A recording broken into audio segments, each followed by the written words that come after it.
जय जय श्री राधा रमण जय जय नवल किशोर जय गोपी चित्त चोर प्रभु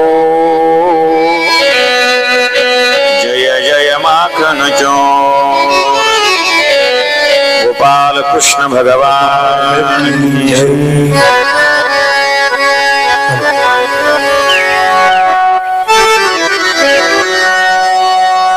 हरे कृष्ण कृष्ण कृष्ण हरे हरे हरे राम राम राम हरे हरे हरे कृष्ण कृष्ण कृष्ण हरे हरे हरे राम राम राम हरे हरे। गोपाल कृष्ण भगवान की परम मंगलमय परात्पर अखिलेश्वर अकारण करुणावरून आले भक्तवांच्या भक्त कल्पतरू पितांबरधारी नंदनंदन ब्रजचंदन यशोदानंदन बालकृष्ण कन्याची वाङ्मयीन प्रतिस्वरूपा श्रीमद भागवत महापुराण सप्ताह ज्ञानयज्ञांतर्गत अखिल कोट ब्रह्मांडनायक पंढरीश पांडुरंग परमात्म्याच्या असीम कृपेने विश्वमौली भगवान ज्ञानोबाराय जगद्गुरु तुकोबाराय आदी करून साधू संतांच्या आशीर्वादाने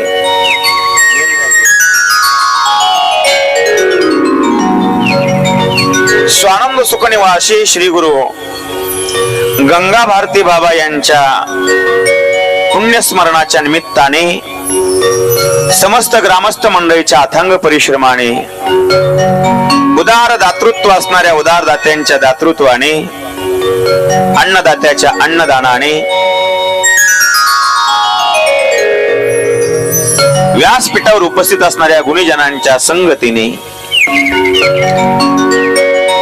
श्री गुरु गंगा भारती महाराजांच्या या पवित्र आश्रमामध्ये भक्ती स्वरूपता भक्तिमता श्रोते मंडळींच्या पवित्र सानिध्यात प्रतिवर्षाप्रमाणे याही वर्षी भव्य दिव्य स्वरूपाचा हा ज्ञानयज्ञ सोहळा याच्यातील आज हा पहिला दिवस पहिल्या दिवसाचं चिंतन करण्यासाठी आपण सर्व एकत्र आहोत. श्रीमद भागवताचं आपण चिंतन करत आहोत. या भागवताचं चिंतन करत असताना भागवताच्या महात्म्यामध्ये पद्मपुराण अंतर्गत ही महात्म्यातली कथा आहे. भागवत महात्म्याची जी कथा आहे ती पद्मपुराण अंतर्गत आहे. 6 अध्यायामध्ये 504 श्लोकात हे भागवताचं महात्म्य सांगतात. कोणत्याही वस्तू व्यक्ती आणि पदार्थाचं जोपर्यंत महत्व कळत नाही ना तोपर्यंत त्या वस्तू व्यक्ती आणि पदार्थाकडे पाहण्याची दृष्टी बदलत नाही. म्हणून अगोदर या भागवताचं महत्व काय हे महत्व सांगता आणि महत्व सांगत असताना आपल्या इष्ट आराध्य देवतेला नमस्कार करता. भागवताची आराध्य दैवत आहे भगवान श्रीकृष्ण परमात्मा आणि त्या परमात्म्याला नमस्कार करता. सच्चिदानंद रूपाय विश्वोत्पत्त्यादि हेतवे तापत्रय विनाशाय श्रीकृष्णाय वयम्. भगवान कसे सद्घन चिदघन आनंद घन आहेत. सत्रूप आहेत, चिद्रूप आहेत आणि आनंद रूप आहेत.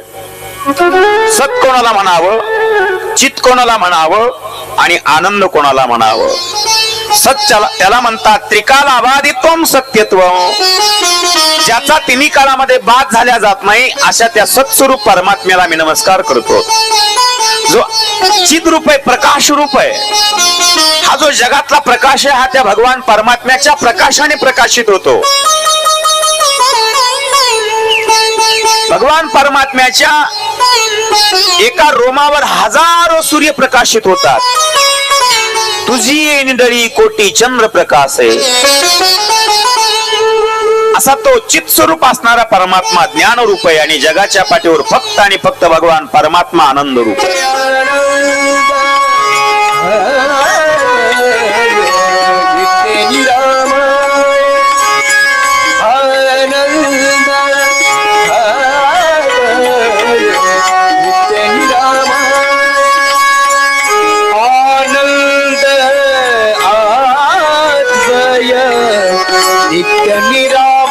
आनंद रूप आहे जो आनंद शुंद सुख रासे बुद्धी जाणे आणि न जाणे जासी तो अपार शुद्ध परमात्मा मीची असे. विचार सागरातल्या नमनातली उभी असा तो आनंद स्वरूप परमात्मा, त्या परमात्म्याला मी नमस्कार करतो महाराज. सच्चिद आनंद रूप परमात्म्याला जर नमस्कार केला तर त्या परमात्म्याचं कार्य काय, त्याचं कार्य सांगतात. विश्वोत्पत्त्यादी हेतवे, विश्वाची उत्पत्ती करणं, पालन पोषण करणं आणि संहार करणं हे त्या परमात्म्याचं कार्य आहे. पण महाराज विश्वाला निर्माण तो करतो, हा विश्वाचं भरण पोषण तो करतो आणि विश्वाचा संहारही तो करतो. पण महाराज आम्ही असं ऐकलं की जगाला निर्माण करणारा ब्रह्मदेव आहे, जगाचं पालन पोषण करणारा भगवान विष्णू आहे आणि जगाचा संहार करणारा भगवान महादेव आहे. आणि तुम्ही म्हणता की तुमचा कृष्ण जगाचं भरण पोषण पालन पोषण करतो, संहार करतो, विश्वाच्या उत्पत्ती आधी हेतूला कारण तो आहे.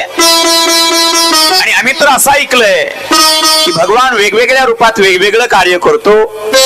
जरी भगवान ब्रह्म विष्णू आणि महेश रूपाने कार्य करत असले तरी हे तिघही परमात्मा एक परब्रह्म आहेत. फक्त फरक एवढा आहे, एका दिवसाचे जसे 3 प्रकार आहेत तसे एका ब्रह्माचे 3 रूप आहेत. दिवस एकच असतो पण एका दिवसाला आपण 3 प्रकारात मोजतो. साधारणतः बोलत राहा, साधारणतः सकाळी 11 वाजेपर्यंत आपण एका दिवसाला, दिवस निघाल्यानंतर 11 वाजेपर्यंत आपण काय म्हणतो, बोला की दुपार. 11च्या नंतर 4 वाजेपर्यंत आपण काय म्हणतो, दुपार सकाळ. आणि संध्याकाळी 4च्या नंतर रात्री 6 वाजेपर्यंत 7 वाजेपर्यंत आपण त्याला संध्याकाळ म्हणतो. जसं दिवस एकच आहे पण एका दिवसाचे 3 प्रकार पडतात तसं परब्रह्म एकच आहे. एका परब्रह्माचे 3 प्रकार आहेत, अर्थात 3 रूप आहेत आणि ते 3 रूप म्हणजे ब्रह्म विष्णू आणि महेश आहेत. नरोबर लिहितात, ब्रह्मा तो प्रात काळो, विष्णू तो मध्यान वेळो, सदाशिव सायंकाळो बाळायया. तशा विश्वाच्या उत्पत्ती हेतूला कारण परमात्मा महाराज, त्या सच्चित आणि आनंद रूप परमात्मा, जगाचं विश्वाचं पालन पोषण करणारा परमात्मा, त्याला जर आम्ही नमस्कार केला तर आमच्या जीवनात फायदा काय होईल त्याचं उत्तर देता. तापत्रय विनाशाय, त्या परमात्म्याला नमस्कार केल्यावर 3 प्रकारचं ताप नष्ट होतं. आध्यात्मिक, आदिदैविक आणि आदिभौतिक अशा 3 प्रकारच्या तापाला नष्ट करणारा तो परमात्मा, म्हणून आम्ही सर्व त्या परमात्म्याचं नमस्कार करतो. श्रीकृष्णाय वयं नमः. भगवान परमात्म्याला नमस्कार करून शुकाचार्यांना नमस्कार करतात. प्रव्रजंत मनोपेतमपेत कृत्यो, द्वैपायनो विरह कातर आजुहाव, पुत्रीति तन्मयतया तरवोभिनेदोस, तम सर्वभूत हृदयं मुनिमानतोस्मि. शुकाचार्यांना नमस्कार करून भागवत कथेला अर्थात या महात्म्याला प्रारंभ करत. हरे राम राम राम, हरे राम राम राम, हरे राम राम राम, हरे राम राम राम. नैमिषे सूतमासे अभिवाद्य महामत्यो, कथामृत रसस्वाद कुशल शौनको ब्रवी. नैमिषारण्यामध्ये 88,000 ऋषी एकत्र बसलेत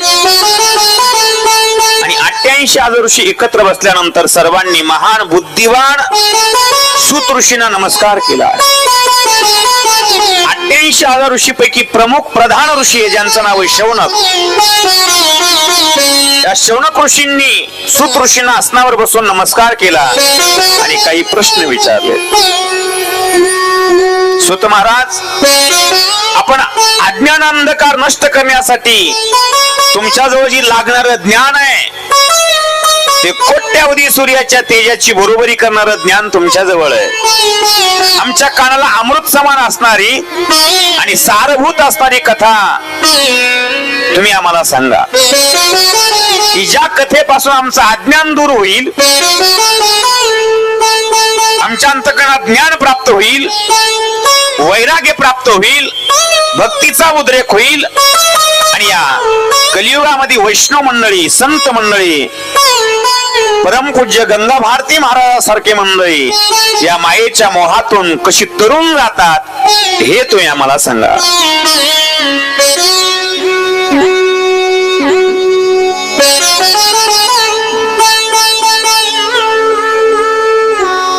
भक्ती ज्ञान विरागात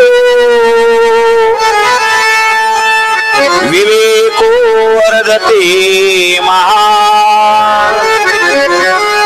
माया मोह निरासश्च वैष्णवे क्रियते कथा. या घोर कलियुगामध्ये जीव आसुरी स्वभावाचा बनला. त्रिविध तापाने पोळल्याला जीव आहे. प्रत्येकाला कशाचं ना कशा तरी दुःख आहे आणि दुःख संपवण्यासाठी प्रत्येक माणूस सुखाच्या शोधात आहे. इह घोरे कलो प्रायो जीवश्चा सुरतां गताः क्लेशक्रांतस्य तस्यैव शोधणे क्यों परायणो. प्रत्येकाला पाहिजे ते सुख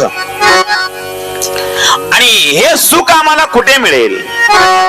या सुखाचा पत्ता सांगा. त्यावेळेला तुकोबारायांनी सांगितलं, तुम्हाला सुख पाहिजे असेल ना तर तुम्ही एक काम करा, त्या परमात्म्याला आपलंसं करा. परमात्मा आपला केल्याशिवाय तुमच्या जीवनामध्ये सुख मिळणार. सुख प्राप्त करायचंय, परमात्मा आपलासा केल्याशिवाय सुख मिळणार नाही.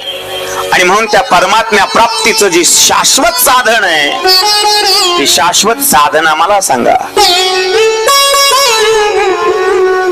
श्रेयसां यत् भवेत् श्रेयः पावनानां च पावनो कृष्ण प्राप्तिकरं शाश्वत साधनं तद्वदाधुना. आम्हाला मिळवायचंय सुख. सुख परमात्म्याच्या जवळ आहे. मग त्या परमात्म्याला आम्हाला प्राप्त करायचंय. मग त्या परमात्मा प्राप्तीचं जे साधन आहे ते शाश्वत साधन तुम्ही आम्हाला सांगा. कृष्ण प्राप्तिकरं शाश्वत साधनं तद्वदाधुना. महाराज, चिंतामणी जर प्राप्त झाला तर लौकिक सुख देऊ शकतो.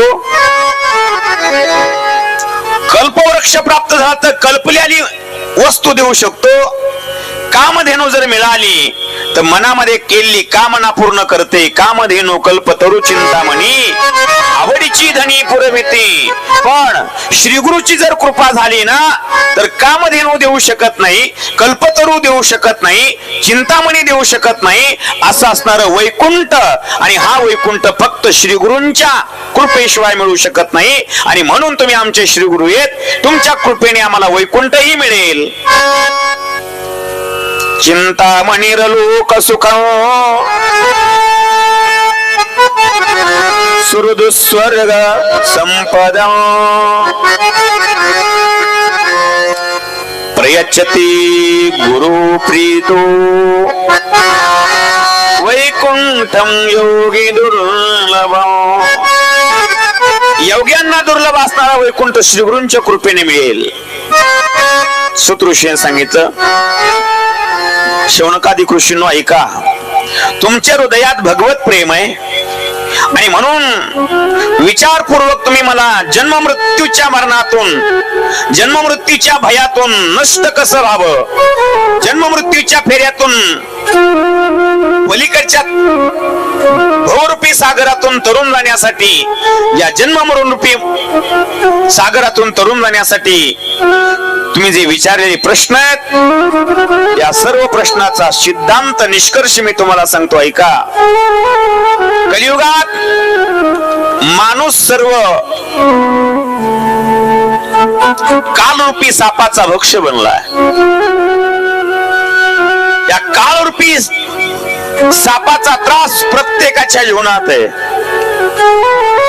आणि या काळरूपी सापापासून वाचायचं असेल तर त्याच्यासाठी एकच शास्त्र आहे, आणि त्या शास्त्राचं नाव आहे श्रीमद भागवत शास्त्र. कालव्याल मुखग्रास त्रास निर्नाश हेतवे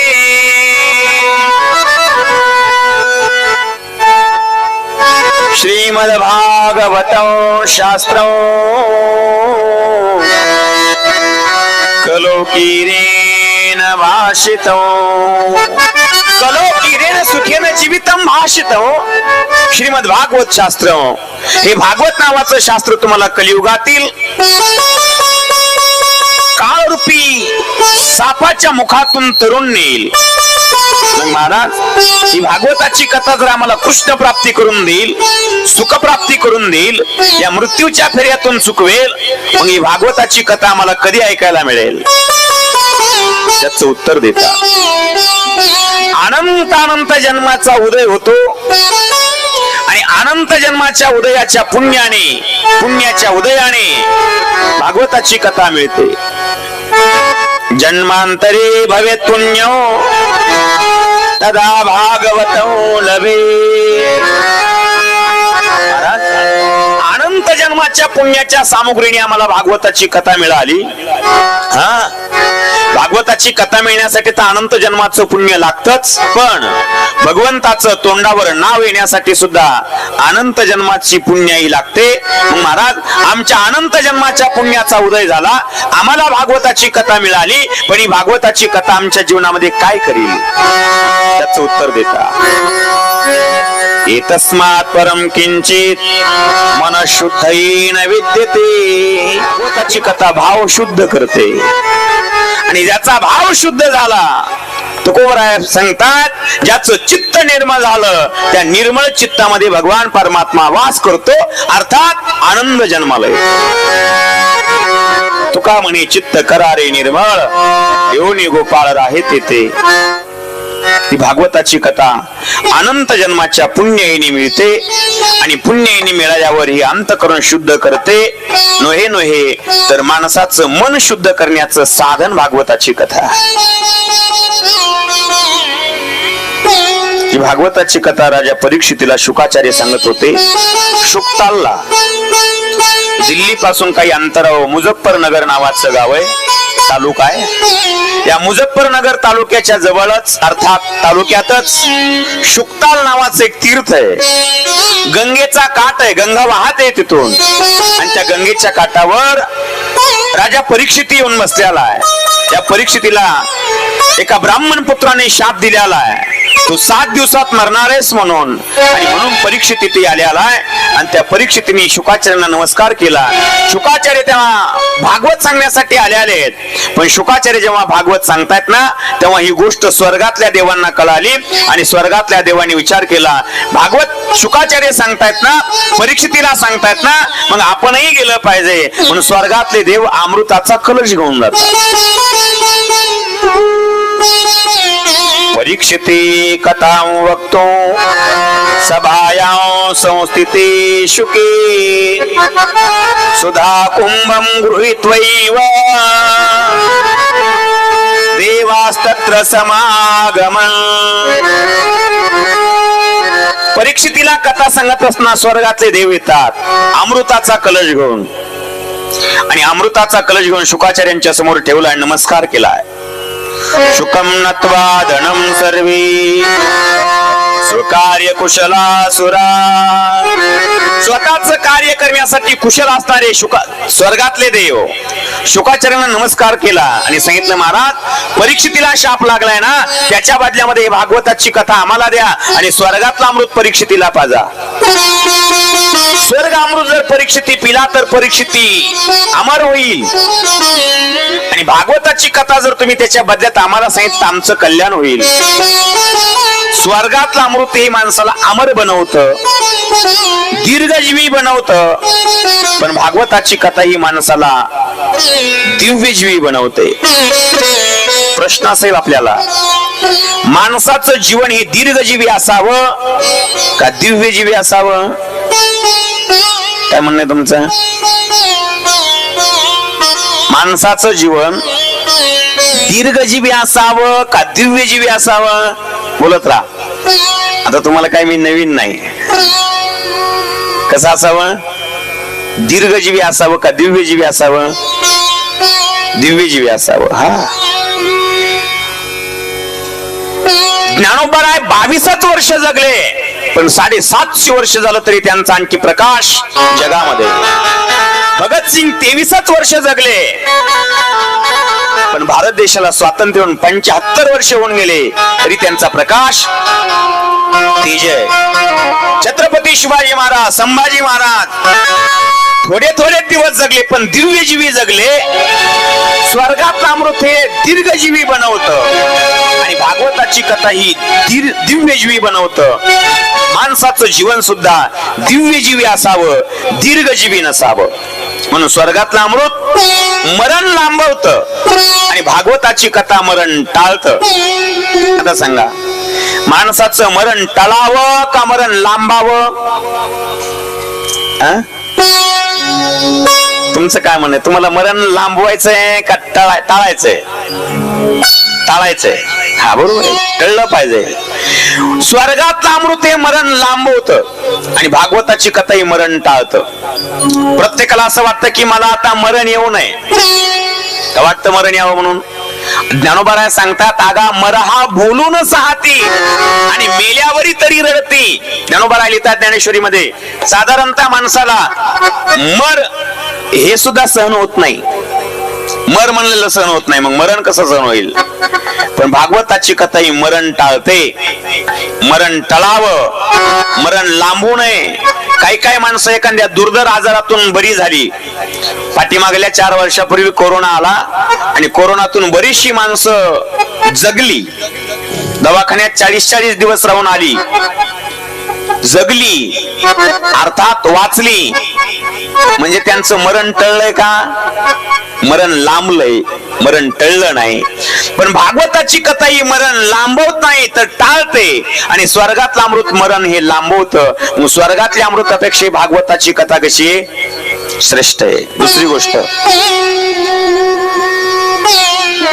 स्वर्गातलं अमृत कसं आहे आपण पाहिलं नाही. ताकासारखं आहे, दह्यासारखं आहे, दुधासारखं आहे, चहासारखं आहे का आणखी कशासारखं आहे माहित नाही. त्याचा रंगही माहित नाही, कोणी पाहिलंही नाही आणि कोणाला प्यायची इच्छाही नाही.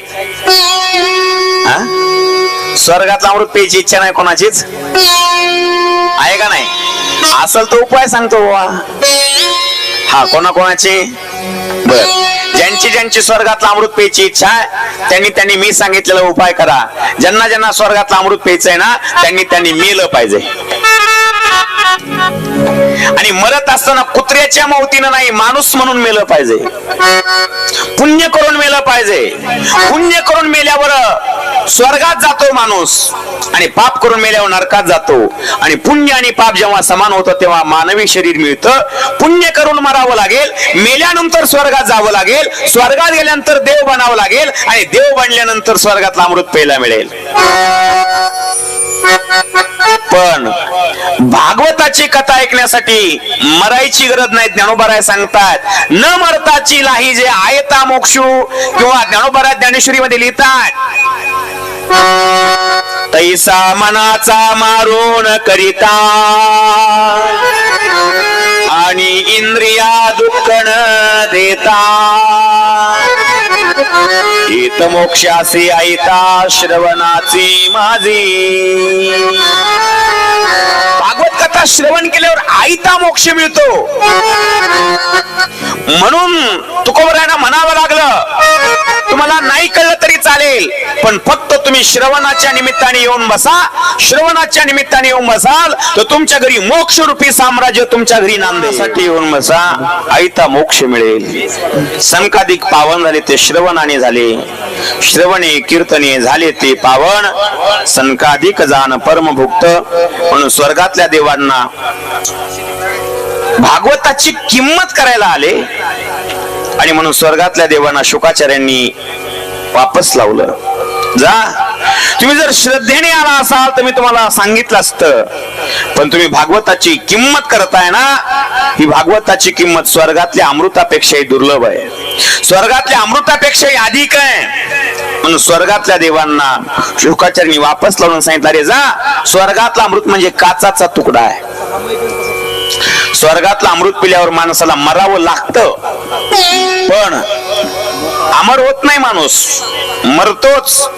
जोपर्यंत पुण्य तोपर्यंतच स्वर्गातलं अमृत पिता येतं आणि पुण्य संपलं की पुन्हा मृत्यू लोकात वापस यावं लागतं. नंबर लिहित आहे, जवतया पुण्याची पावटी सरी, सवेची इंद्रपदाची उटी उतरी,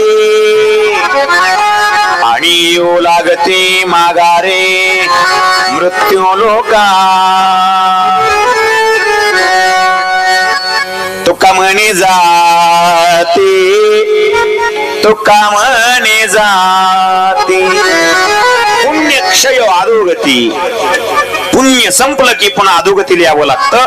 पण भागवताची कथा जर ऐकली तर पुन्हा जन्म मरणाच्या परंपरेत याच काम पडत नाही. कथा ही मुक्त करते. कथा मुक्त करी, कथा दुःख हरी, कथा मुक्त करी, कथा याची बरी विठोबाची. म्हणून स्वर्गातल्या देवांना सांगितलं, अरे जा, स्वर्गातला अमृत म्हणजे काचाचा तुकडा आहे आणि माझी भागवत कथा म्हणजे दिव्य सोन्याचा मणी. कुठे सोन्याचा मणी आणि कुठे काचाचा तुकडा? उगा एखाद्याने म्हणावं, हा काचाचा तुकडा तुम्ही घ्या आणि तुमच्या जवळचा सोन्याचा मणी मला द्या, कोण देईल? क्वसुधा क्वकथा लोके क्वकाच को मणिर्महा, ब्रह्मरातो विचार्यैव तदा देवांजास, अभक्तांश विज्ञाय न ददोस कथामृतं, श्रीमद्भागवती वार्ता सुराणामपि दुर्लभा. हे स्वर्गातले देव भागवताचे अधिकारी नाहीत, अभक्त आहेत आणि म्हणून श्रद्धा रहित आहेत. म्हणून शुकाचार्याने त्यांना वापस लावलं, भागवताची कथा दिली नाही. कारण की स्वर्गातल्या देवांना सुद्धा दुर्लभ आहे. देव दुर्लभ असणारी कथा आमच्या इथे प्रत्येक वर्षी गेल्या 34 वर्षापासून आम्ही ऐकतोय. आमचं भाग्य आहे. पण महाराज, ही भागवताची कथा स्वर्गातल्या देवांना मिळाली नाही. स्वर्गातले देव वापस गेले, ब्रह्मदेवाजवळ घरानं सांगतायत, महाराज आम्ही शुक्तालला गेलो होतो. शुकाचार्य राजा परीक्षितला भागवताची कथा सांगतात, पण शुकाचार्याने आम्हाला तिथे बसू दिलं नाही. का आमचा अधिकार नाही? ब्रह्मदेवाला विचार आला आणि ब्रह्मदेवाने विचार केला की भागवताची एवढी काय श्रेष्ठता आहे. स्वर्गातल्या अमृतापेक्षा भागवत श्रेष्ठ आहे. भागवत कथेपुढे स्वर्गातला अमृत तुच्छ ठरतंय ना, काय विशेषता? म्हणून ब्रह्मदेवाने विचार केला आणि याचं तुलना करायचं ठरवलं आणि मोजमाप करायचं ठरवलं. हजारो ग्रंथ घेतले, वेद, उपनिषद, शास्त्र, 17 पुराण, गीता आणि एका पारड्यामध्ये टाकलं. एका तराजूच्या एका पारड्यामध्ये भागवताचा ग्रंथ ठेवला. परिणाम असा झाला, ज्याच्यामध्ये हजारो ग्रंथ होते ते पारडं वर गेलं आणि ज्याच्यामध्ये एकच भागवताचा ग्रंथ होता ना, ते पारडं खाली राहिलं. अर्थात ज्याची किंमत जास्त असते, ज्याचं वजन जास्त असतं, ती व्यक्ती खाली असते आणि जे वजनाला हलका असतं, जे अधिकाराला हलका असतं, ज्याचा अधिकार हलका असतो, तो वर असतो.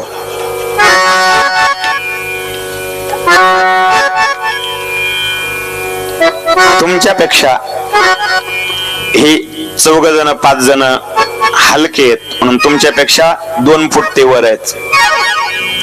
त्यांच्यापेक्षा वजनाला मी हलका आहे, तब्येतीने नाही म्हणा, वजनाला मी हलका आहे म्हणून त्यांच्यापेक्षा 1.5 फूट मी उंच आहे. म्हणजे माझी किंमत कमी, माझ्यापेक्षा जास्त किंमत यांची आणि यांच्यापेक्षा जास्त किंमत तुमची. का? वजनदार माणसं कुठं असतात? खाली असतात. तुम्ही सर्व खाली आहेत म्हणजे तुम्ही वजनदार आहेत. खरं तुम्ही कोण आहेत? तुम्ही महादेव आहेत. तुम्ही कोण आहेत? प्रभू तुम्ही महेशांची या मूर्ती.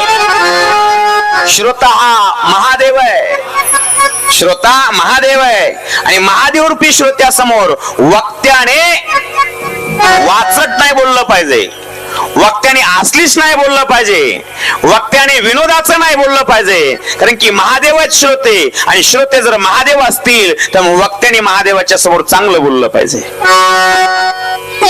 प्रभू तुम्ही महेशांची या मूर्ती, मी दुबळार्चितसे भक्ती. बोल जरी गंगावती तरी स्वीकाराल की. पण तुम्ही महादेव आहेत म्हणून लय हुरळून जाऊ नका. तुम्ही जरी महादेव असले तरी मी सुद्धा विष्णू आहे, काळजी करू नका.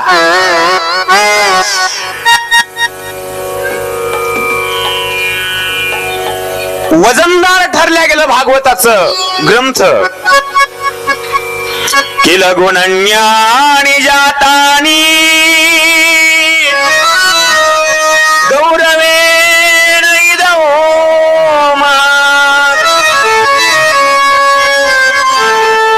तदा ऋषिगणा सर्वे विस्मय परमो. आश्चर्य झालं. ब्रह्मदेवाने तराजू उचललं, ज्याच्यामध्ये हजारो ग्रंथ ते पारड वर गेलं आणि ज्याच्यामध्ये एकच भागवताचा ग्रंथ ते पारड खाली राहिला. भगवंताच्या कथेच्या रसापुढे, भागवताच्या कथेच्या रसापुढे स्वर्गातला अमृत ठीक आहे. जीवे गोड 3 अक्षराचा रस अमृत जयाचे फिके पुढे.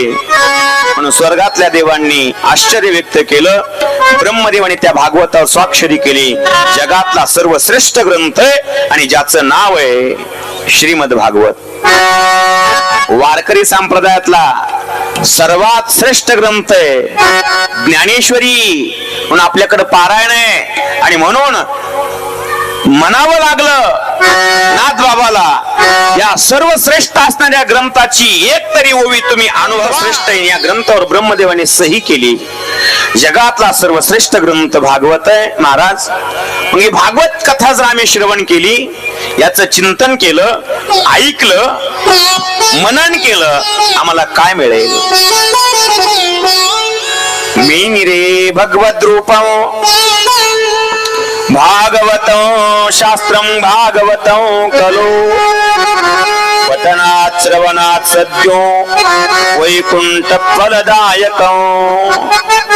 ही भागवताची कथा तुम्ही श्रवण केली, ऐकली, मनन केलं, चिंतन केलं तर वैकुंठ रूपी फल मिळेल, अर्थात मोक्ष मिळेल. महाराज, ही भागवताची कथा 7 दिवसात ऐकायची. ही परंपरा कशी निर्माण झाली? कारण की परीक्षितला जो शाप लागला, त्या शापाचं चिंतन काही लोकांनी असं केलं. एकाक्षर कोश नावाचा ग्रंथ आहे आणि त्या एकाक्षर कोश नावाच्या ग्रंथात सप्तम शब्दाचा अर्थ केला 12. लक्ष द्या, सप्त म्हणजे 7 आणि म म्हणजे 5. 7 आणि 5 12. 12 दिवसाची लिंक धरली तर भागवत होत. लिंक यथार्थ लागते, अन्यथा लागत नाही. थोडं चिंतन करूया आपण. परीक्षितीला शाप लागला. कधी लागला? कथा आपला पाठ आहे. परीक्षिती वनात गेला. वनात गेला, भूक लागली, तहान लागली, रस्ता विसरला, रस्ता चुकला. त्याच्या बरोबरचे सहकारी दुसऱ्या मार्गाने गेले आणि हा एकटाच एका मार्गाने गेला, शिकार करायला गेला होता. आता सांगा, माणूस रस्ता चुकतो कधी? जवळच्या गावात गेल्यावर चुकतो का लांबच्या गावात गेल्यावर चुकतो? लांबच्या. तुम्ही जर समजा परतूरला गेले तर तुम्ही वापस अख्ख्या परतूर मध्ये फिरून तुम्ही येऊ शकता. पण आपण कधीच मुंबई पाहिली नाही, आणि आपण जर मुंबईला गेलो तर कुठं गेलो होतो तर कुठून कुठं जायचंय याचं ज्ञान आपल्याला होणार नाही, रस्ता चुकल्याशिवाय राहणार नाहीत. ज्या अर्थी परीक्षिती रस्ता चुकला होता त्या अर्थी परीक्षिती जवळ गेला नव्हता, दूर गेला होता. परीक्षितीला रस्त्याला लागायला एक दिवस गेला, आणि संध्याकाळच्या वेळेला परीक्षिती एका ऋषीच्या आश्रमात गेला. ते ऋषी बसले होते, समाधीत होते. राजाने सांगितलं, ऋषी भूक लागली, तहान लागली. पण समाधीतल्या ऋषीने राजाचं म्हणणं ऐकलं नाही.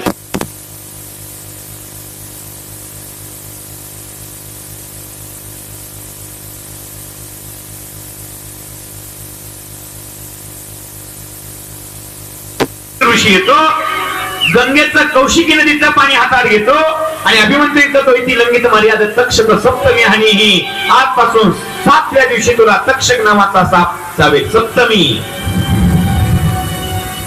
ज्या अर्थी परीक्षिती चुकला होता तो दिवस एक गेला.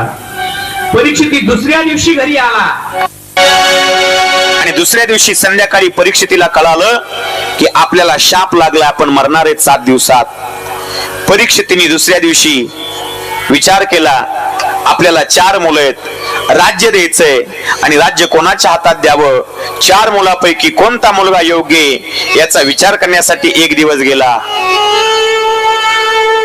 तिसरा दिवस उजडला, राज्याभिषेक करण्यासाठी एक दिवस गेला. 4 दिवस, 3 दिवस गेले. 4थ्या दिवशी परीक्षितीने राज्याचा त्याग केला आणि हस्तिनापूरवरून शुक्तालचा अंतर जवळजवळ 100 ते 90 किलोमीटर आहे, आणि तेवढं पायी चालून परीक्षिती गेला होता. तेवढं अंतर पायी चालायला परीक्षितला एक दिवस लागला. 4थ्या दिवशी परीक्षिती रात्री शुक्तालवर येऊन बसतात. त्यावेळेला हजारो ऋषी येतात आणि प्रत्येकाला विचारलं, सांगा महाराज, मरणाऱ्या माणसाने काय केलं पाहिजे. कोणीच सांगायला तयार नाही. शेवटी 5वा दिवस उजडतो, आणि 5व्या दिवशी संध्याकाळच्या वेळेला 16 वर्षाचा महात्मा येतो. तत्र अगद भगवान व्यासपुत्रू. आणि 5व्या दिवशी संध्याकाळी परीक्षितीने शुकाचार्यांना विचारलं, महाराज सांगा, मरणाऱ्या माणसाने काय केलं पाहिजे. त्यावेळेला शुकाचार्यांनी सांगितलं, परीक्षिती काळजी करू नको.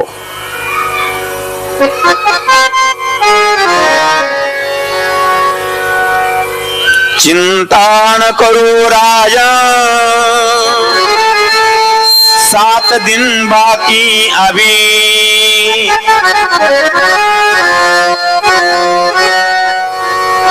मेरा यह कथन है, ऋषि सब साक्षी है. तेरा तो शरीर 7 दिन तक रहता है.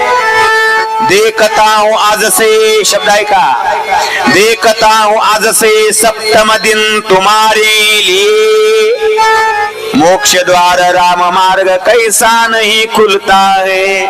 राजा काळजी करू नको, 5 दिवस संपलेत आणि आणखी तुझ्यापाशी 7 दिवस आहेत. चिंता न करो राजा, 7 दिन बाकी अभी.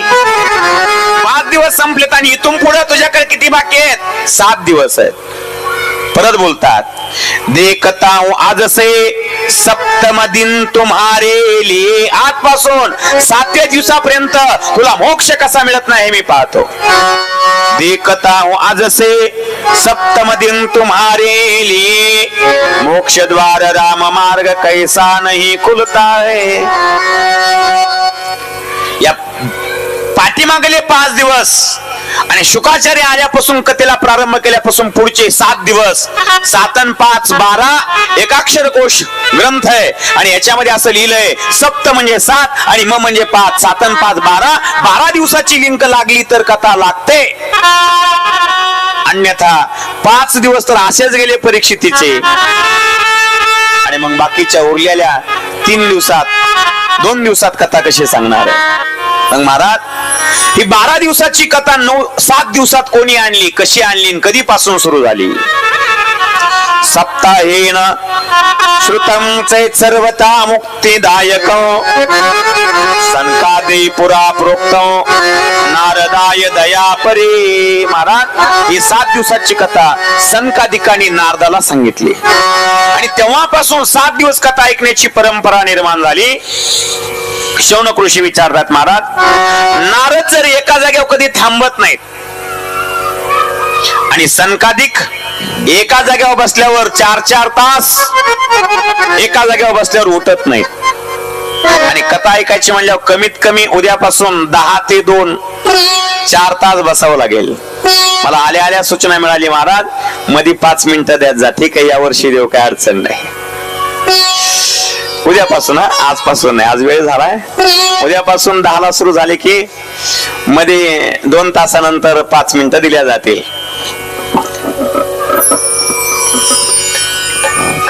नारद एका जागेवर कधी बसत नाहीत आणि सनकादिक एका जागेवर बसल्यावर 4-4 तास कधी उठत नाहीत आणि कथा ऐकायची म्हणल्यावर काय करावं लागेल?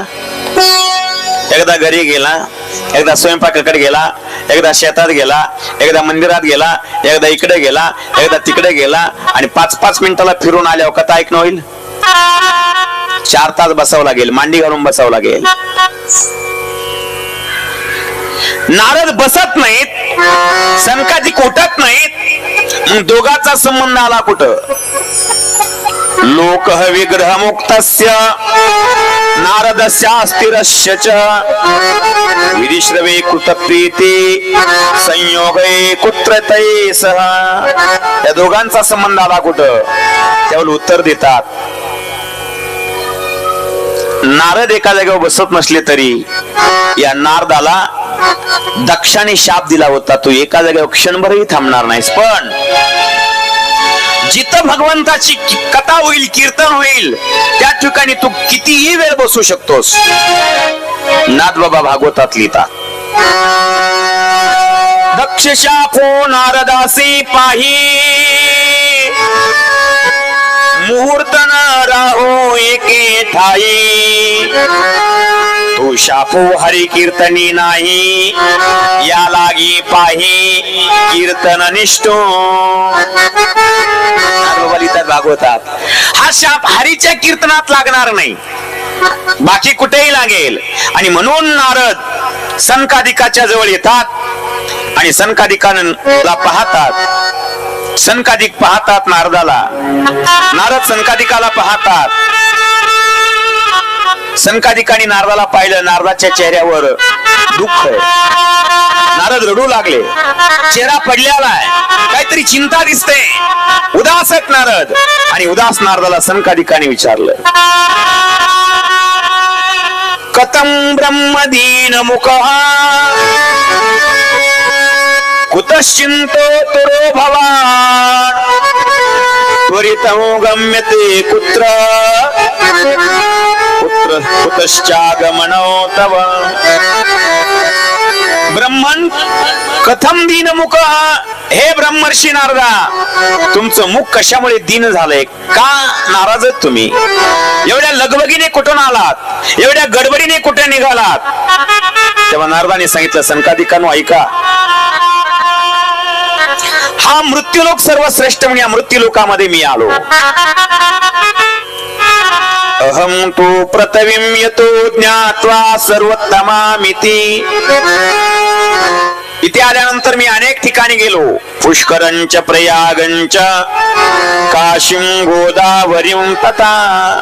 काशीला गेलो, गोदावरीला गेलो, पुष्करला गेलो, प्रयागला गेलो. एवढंच नाही, हरिक्षेत्र, कुरुक्षेत्र, श्रीरंग, सेतुबंधन, हरिद्वारला गेलो, कुरुक्षेत्राला गेलो, सेतुबंधनाला गेलो. 4 धाम पाहिलं, सप्तमोक्षापुऱ्या पाहिल्या, 12 ज्योतिर्लिंग पाहिले. सर्व तीर्थ पाहत पाहत पाहत मी फिरू लागलो मृत्यूलोकात. पण या मृत्यूलोकामध्ये एकही ठिकाण मला चांगलं वाटलं नाही. एकाही ठिकाणात माझ्या मनाला समाधान मिळालं नाही. एकाही ठिकाणामध्ये माझं मन लागलं नाही. का? या कलियुगामध्ये जिकडं तिकडं पापच पाप सुरू आहे. नापश्यन कुत्रचित शर्म मन संतोषकारक. माझ्या मनाला संतोष मिळेल असं या कलियुगामध्ये काहीच मला दिसलं नाही. कलिना धर्म मित्रेन धारेत बाधिता धुना. या कलियुगामध्ये महाराज वातावरण बदललं. कलियुगामध्ये चांगलं मला कुठं काय दिसत नव्हतं. त्या कलियुगामध्ये काहीच चांगलं राहिलं नाही. त्या कलियुगातला देव सुद्धा झोपलाय. आणि या कलियुगामध्ये सध्या सर्वात जास्त भक्ती चालली महादेवाची. त्या महादेवालाच आपण विचारू, हे भोले बाबा, तुझ्या दरबारात कलियुगामध्ये काय होतंय?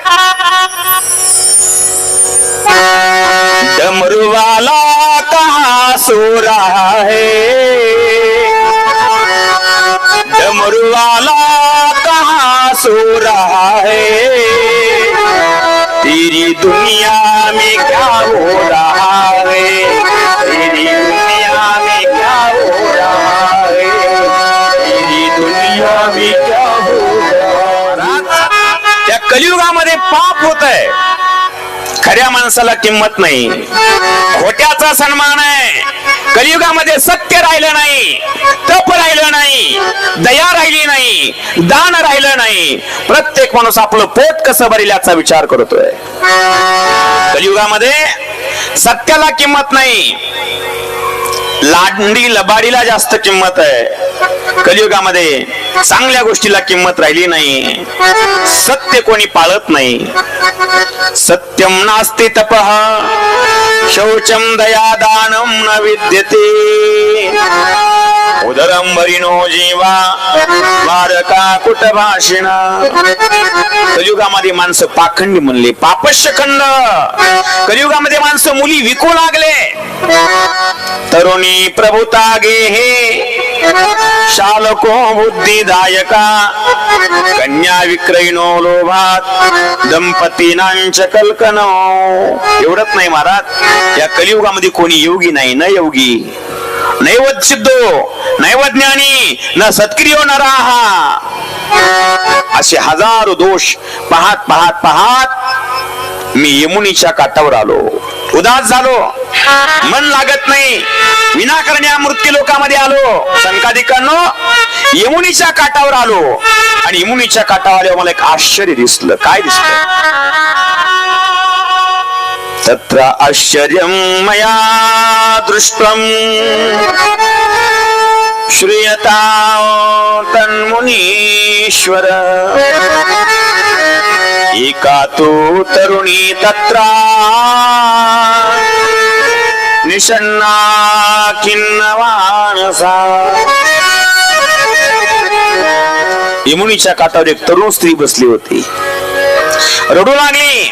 तिच्याजवळ 2 मुलं पडले होते. मी तिच्याजवळ गेलो, विचारलं, का रडतेस? पण पुन्हा विचार केला, आपण ब्रह्मचारी आणि ब्रह्मचारिणी स्त्रियांच्या समूहात का जावं? कुणी जवळून गेलो, वापस फिरलो. त्या स्त्रीला हजारो स्त्रिया पंख्याने हवा घालत होत्या. 2 मुलं तिच्या 2 मांडीवर झोपले होते. मांडीवर डोकं ठेवले, झोपले आले, वयोवृद्ध दिसतात, मृत प्राण अवस्थेमध्ये दिसतात. जवळ जायचा विचार केला, पण विचार केला स्त्रियांच्या समूहात का जावं? मी वापस फिरलो, 4 पावलं पुढे गेलो. आणि 4 पावलं पुढे गेल्यावर त्या स्त्रीने मला पाहिलं आणि हाक मारली. भो भो साधो क्षणोत्तिष्ठ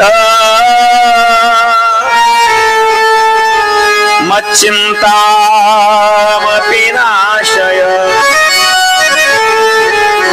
दर्शनो दर्शनो तव लोकस्य सर्वथा घरो परम. हे साधू महाराज, क्षणभर थांबा. तुमच्या दर्शनाने माझं दुःख नाहीसं होईल. मी थांबलो, त्या स्त्रीच्या जवळ गेलो, हात जोडले, तिला विचारलं, वासितो का विमोचे मा नार्या का पद्मलोचना वद देवी सविस्तर स्वस्य दुःखस्य कारण. हे देवी, कोण आहेस तू? कोणाची पत्नी आहेस? कोणाची मुलगी आहेस? कोणाची बहीण आहेस? कोणाची आई आहे? सांग.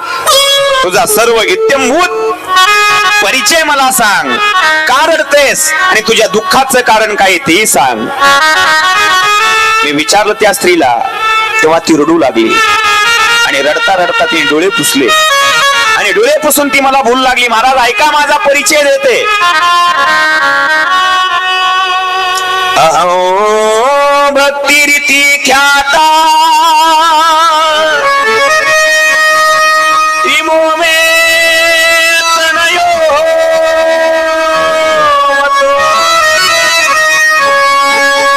वैराग्य नामानो कालयोगी नजरो. माझं नाव आहे भक्ती. अहम भक्ती रीती ख्याता इमो मे. हे दोन माझे मुलं आहेत. एकाचं नाव आहे ज्ञान आणि एकाचं नाव आहे वैराग्य. ज्ञान वैराग्य नामानो. पण या कालाच्या ओघामध्ये ज्ञानाला किंमत नाही, वैराग्याला किंमत नाही. महाराज, माझी मुलं म्हातारी झाली, मी तरुण आहे. तशी मीही म्हातारी झाली होती, पण मी वृंदावनला गेल्यामुळे मी तरुण बनली. पण माझे दोन मुलं म्हातारे आहेत महाराज. आणि जगातली कोणती आई अशी आहे जिला वाटतं की माझा मुलगा लवकर म्हातारा व्हावा. महाराज, माझं वय 35 वर्ष, तर माझ्या मुलाचं वय 70 वर्ष. माझे मुलं 70 वर्षाच्या म्हाताऱ्यासारखे दिसतात, म्हणून मी दुःखी आहे. नारदाने तुला विचारलं, तू जन्माला कुठं आलीस? तू वाढलीस कुठं? तुला सन्मान कुठं मिळाला? आणि तू म्हातारपणाला कधी आलीस? तू म्हातारी कधी झालीस? तेव्हा भक्ती मातेने सांगितलं, महाराज ऐका. रडते, डोळे पुसते आणि डोळे पुसून भक्ती माता बोलते. उत्पन्ना द्रविडे साहो वृद्ध्यो कर्नाटके गता क्वचित क्वचिन महाराष्ट्रे गुर्जरे जीर्णताओ गता. महाराज, मी द्रविड देशात उत्पन्न झाले. द्रविड म्हणजे दक्षिण भारत, अर्थात द्रविड म्हणजे हृदय. आणि भक्ती हृदयाला येते, ती हृदयाला येते, ती हृदयात. कारण की हृदय द्रवीभूत होत असतं. माणसं सहज म्हणतात, भयंकर घटना घडली हो, ते पाहिल्यानंतर माझ्याच हृदयात कासावीस झालं, माझंच हृदय कालमेल झालं, मलाच कसं तरी वाटलं. हृदय द्रवीभूत होत आणि हृदयात भक्ती उदयाला येते. महाराज, मी हृदयात वाढले, अर्थात दक्षिण भारतात द्रविड देशात वाढले. मी कर्नाटक मध्ये वाढले, दक्षिण देशात उत्पन्न झाले. कर्नाटक म्हणजे कान, त्या कानाच्या द्वारे मी वाढले. वृद्धिं कर्नाटके गता. भक्ती ही कानाने वाढल्या जाते. नवविधा भक्तीतील पहिली भक्ती आहे श्रवण. आणि श्रवण माणसं डोळ्याने करतात, बरोबर आहे ना? कसे ऐकतात? ज्ञानोबा लिहितात, तो ही नेत्रे पाहे श्रवणी ऐकतो आहे. श्रवण म्हणजे कान. नवविधा भक्तीतील पहिली भक्ती श्रवण भक्ती. आणि श्रवण भक्ती कानाने ऐकली पाहिजे, म्हणून मी कानाने ऐकून ऐकून वाढले, वृद्ध अर्थात मला कानाच्या द्वारे माझी वृत्ती झाली, वाढले मी. महाराज, अख्ख्या शरीराच्या द्वारे मला सन्मान मिळाला. अख्ख्या शरीराला महाराष्ट्र म्हणलंय. सन्मान मिळतो भक्तीचा, तो शरीराला. शरीराच्या द्वारे सन्मान आहे, म्हणून भक्तीला सन्मान मिळावा ते शरीराच्या द्वारे, म्हणून शरीराला महाराष्ट्र म्हणलंय. पण महाराज, जेव्हा मी गुजरातला गेले, गुजरात म्हणजे म्हातारपण, म्हातारपणात मी गेले, तेव्हा मला भक्ती करता आली नाही, मी वृद्ध झाले. गुरुजरी जीर्णताम गता म्हातारपणात भक्ती करता येत नाही. एखाद्या 80 वर्षाच्या माणसाला म्हणलं चल यात्रेला, पंढरपूरच्या वारीला, चालणं होईल? शक्य नाही. म्हणून तरणा भाग्यवंत नटी हरी कीर्तनात, म्हणून तरण्यापणात परमार्थ केला पाहिजे, शोभतो. भक्तीने उत्तर दिलं, पण महाराज मी जेव्हा वृंदावनला गेले आणि वृंदावनला गेल्या मी पुन्हा रूपवान बनले. वृंदावन पुनఃप्राप्य नवीनेव स्वरूपिणी जातहं युवती सम्यक श्रेष्ठ रूपासतु सांप्रतम. मी वृंदावनला गेल्यावर पुन्हा तरुण बनले, कारण की वृंदावनामध्ये आजही भक्ती नांदते. धन्य वृंदावन यत्र भक्ती नृत्यती. वृंदावनात आजही गेलात ना, रिक्षावाला सुद्धा तुम्हाला राधे राधे म्हणल्याशिवाय राहणार नाही. भाजीवाला सुद्धा राधा राधा म्हणेल. वृंदावनातली माती राधे राधे म्हणते. वृंदावनातले दगड माती माती म्हणतात. वृंदावनातलं यमुनीचं पाणी राधे राधे म्हणतं. तुम्ही जर कधी आळंदीला गेलात ना, राधे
वृंदावनात राधे राधे केल्या जात. म्हणून वृंदावनामध्ये वाढले. तरुण झाली साहम तू तरुणी कस्मात सुरी वृद्ध विमोकृत. मी तरुण बनली महाराज, पण माझे 2 मुलं म्हातारी आहेत आणि या 2 मुलं म्हाताऱ्या मुलाचं मला दुःख वाटतंय. मला वाटतं ही 2 मुलं माझी तरुण बनावीत. 1000 वर्ष गेले पण माझी ही मुलं म्हातारी आहेत. नाथाने सांगितलं, भक्तिमा रडू नको, काळजी करू नको. या 2 मुलाला मी तुला तरुण बनवतो, मी तुला वचन देतो.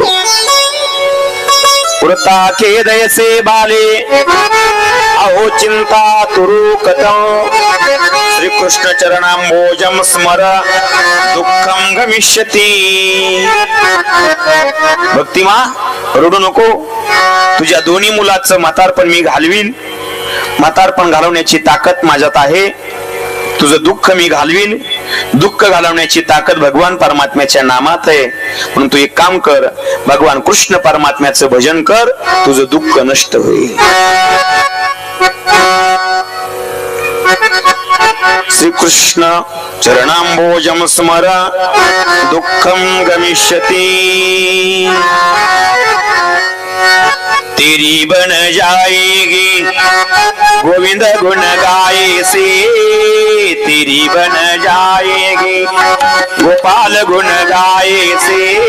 तेरी बन जाएगी गोविंद गुण गाए से. तेरी बन जाएगी गोविंद गुण गाए से. तेरी बन जाएगी गोपाल गुण गाए से. जाएगी गोविंद गुण गाए से. तेरी बन जाएगी गोपाल गुण गाए से. तेरी बन जाएगी गोपाल गुण गाए से. तेरी बन जाएगी गोविंद गुण गाए से.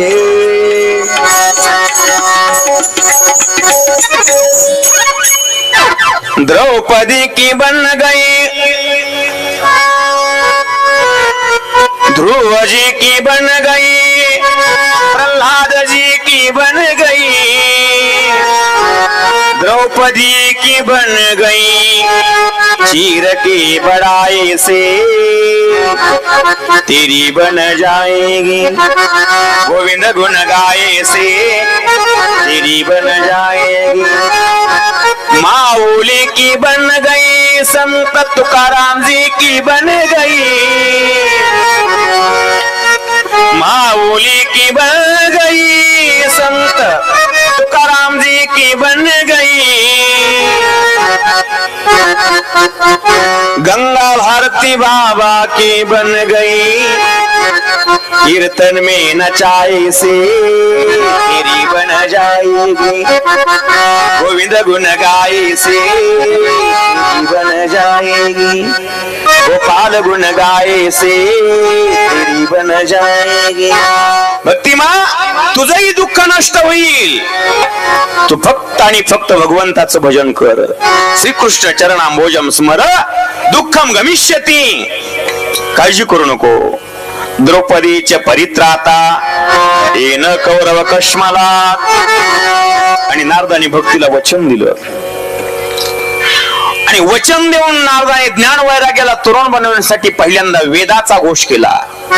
वेदाचं पारायण केलं ज्ञान वैराग्य वेदाचं पारायण सुरू झाले उठून तर बसले पण पारायण संपलं की पुन्हा खाली उपनिषद वाचले उठून बसले पण पारायण संपलं की पुन्हा बंद झालं की पुन्हा खाली गीता वाचली वेद वेदांत गोश्रेष्ठ गीता पाटेर मुहुर्मुहु बुद्ध मतो तदा तेन पुन्हा पुन्हा उठतात पुन्हा पुन्हा पडतात। शेवटी नारद थकले आणि नारदाच्या मनामध्ये चिंता निर्माण झाली। नारद विचार करू लागले मी तर वचन दिलंय ज्ञान वैराग्य तरुण होतात उठून बसतात पण पारायण संपलं की पुन्हा खाली पडतात काय करावं। तेवढ्यामध्ये आकाशवाणी झाली हे नारदा तुझे उद्यम करतोस ते सफल होईल पण त्याच्यासाठी तो एक काम कर काय कर एतदर्थ तू सत्कर्म सुरक्षत्वम समाचर। हे देवर्षी नारदा भक्ती ज्ञान वैराग्याला तरुण होण्यासाठी जे कर्म केलं ते सत्य होईल खरं होईल पण त्याच्यासाठी तू सत्कर्म कर सत्कर्म कर। नारद विचारतात काय सत्कर्म करू कोणतं सत्कर्म करू नुसतं सत्कर्म कर म्हणून सांगितलंय पण कोणतं कर्म कर म्हणून सांगितलं नाही काय केलं म्हणजे सत्कर्म होईल। मी प्रत्येकाला विचारलं पण कोणी सांगत नव्हतं म्हणून आता विचार केला हिमालयात जावं तपश्चर्या करावी नारायणाला प्रसन्न करून घ्यावं आणि त्याला विचारावं सत्कर्म काय पण बरं झालं तुम्ही भेटला सनकादिकांनो आता तुम्हीच सांगा या भक्ती ज्ञान वैराग्याला तरुण बनवण्यासाठी मी कोणतं कर्म केलं पाहिजे। तेव्हा सनकादिकांनी सांगितलं नारदा काळजी करू नका तुम्हाला कोणतं कर्म करायचे ते मी सांगतो आणि त्या कर्मामुळे त्या कार्यामुळे ज्ञान वैराग्य तरुण होतील। कुमारा उचू मा चिंताम कुरु देवर्षे हर्ष चित्तम समावह उपाय सुख साध्योत्र वर्तते पूर्व एवहि। नारद मुनी आपण धन्य आहेत आपण विरक्तांचे शिरोमणी श्रीकृष्णांच्या भक्तांवर अनुग्रह करण्यासाठी भक्ती योग त्या भक्ताला बनवण्यासाठी तुम्ही गुरु आहेत परंतु भगवत प्राप्तीचं जी साधन आहे ना ते गुप्त असतं आणि त्या भक्ती साधनेचा उपदेश करणारा महात्मा अतिशय भाग्याने मिळतो। सत्कर्म तव निर्दिष्ट विमोवाचा तू यत्पुरा जी आकाशवाणीने तुला सत्कर्म करायचं सांगितलंय ना ते सत्कर्म दुसरं तिसरं कोणी नाही। सत्कर्म म्हणजे फक्त भागवताची कथा श्रवण करणं भागवताची कथा करणं हेच मोठं सत्कर्म आहे। सत्कर्म सुचो कोण ज्ञान यज्ञ स्मृतो बुधैहि श्रीमद भागवत आलाप सतुगीत शुकादिभिः। शुकाचार्यांनी जे सांगितलेलं गीत आहे शुकाचार्यांनी सांगितलेली जी कथा आहे शुकाचार्यांनी सांगितलं जी भागवत आहे ही भागवताची कथा श्रवण करणं भागवताच्या श्लोकाचं वाचन होणं हेच मोठं सत्कर्म आहे। नारद म्हणले, अरे काय होईल भागवताने? मी वेद वाचला, उपनिषद वाचले, शास्त्र वाचले, पुराण वाचले, हजारो ग्रंथ वाचले, मोठमोठ्या वेद उपनिषदाने काय झालं नाही, भागवताने काय होईल? कधी कधी होत असं. अख्ख्या भारतातले डॉक्टर बघून येतो माणूस, पण एखादा आजार राहत नाही. आणि गावातल्या एखाद्या साध्या डॉक्टरनी छोटीशी गोळी दिली एखादी तरी आजार बरा होतो. म्हणून प्रयोग करूया. सनकादिकांनी सांगितलं, नारदा अरे भक्तीचं दुःख घालवण्यासाठी भागवत काय आहे? सांगू तुला, ऐक. भागवत म्हणजे काय? ऐक. जसं झाडामध्ये फळ सार आहे तसं वेदामध्ये भागवत सार आहे. आमूलाग्रम रसतिष्ठन् नास्ते न स्वाद्यते यथा स भूय संपृदक भूतः फले विश्व मनोहर. अख्ख झाड म्हणजे वेद आहे आणि या वेदरूपी झाडावर उगवलेलं फळ म्हणजे भागवत आहे. मग माणसं फळ खातात, झाड पाहत नाहीत. जसं वेद म्हणजे झाड आहे आणि वेदरूपी झाडावर उगवलेलं फळ म्हणजे भागवत आहे. पहिला दृष्टांत दिला. दुसरा दृष्टांत दिला. यथा दुग्धे स्थितं सर्पिं स्वादयोपकल्पते पृथग्भूतमी तद्द्रव्यं देवानां रसवर्धनं. जसं दुधामध्ये तूप सार आहे तसं पुराणामध्ये भागवत सार आहे. जसं दुधाचा दिवा लागत नाही, तुपाचा लागतो. तुपाचा दिवा लागल्या जातो, दुधाचा लागत नाही. का? दुधामध्ये तूप नाही का आहे, पण त्याच्यावर प्रक्रिया केली नाही, ते गुप्त रूपात आहे. तसं पुराण म्हणजे दूध आहे आणि या दूध रूपी पुराणावर प्रक्रिया करून तापून बनवलेलं तूप म्हणजे भागवत आहे. पुराण वाचून दुःख जाणार नाही.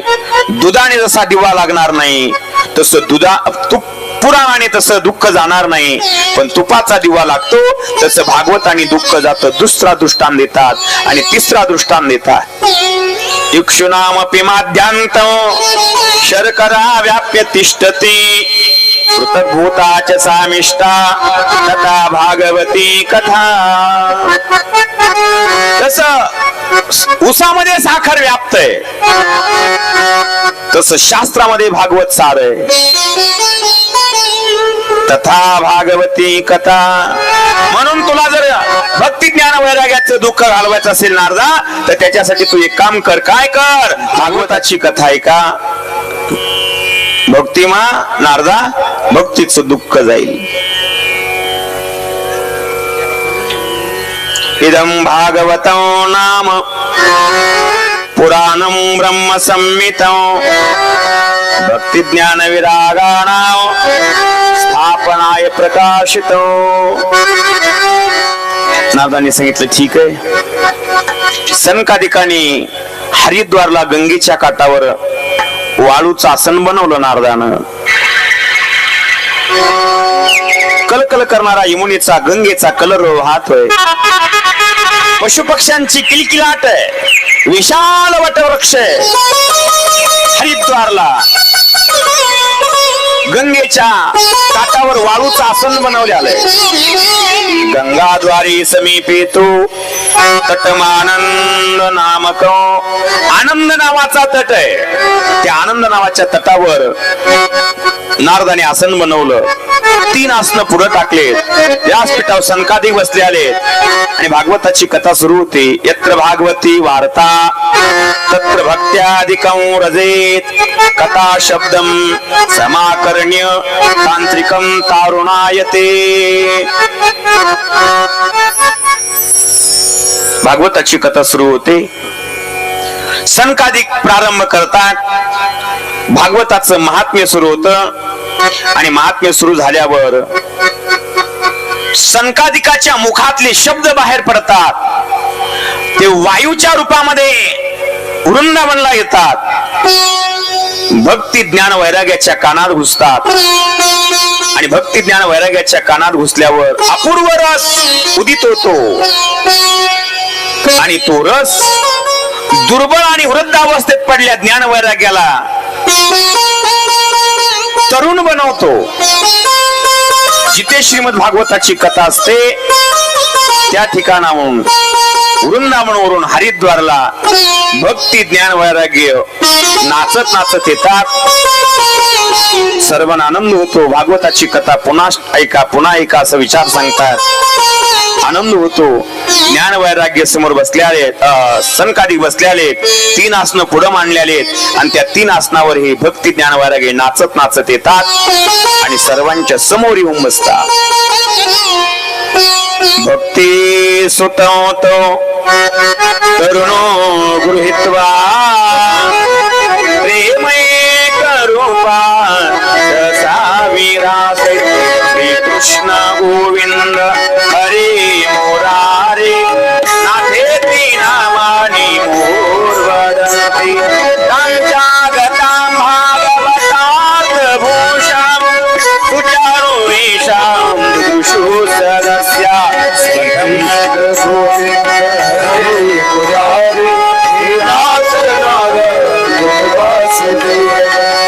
कृष्ण गोविंद हरे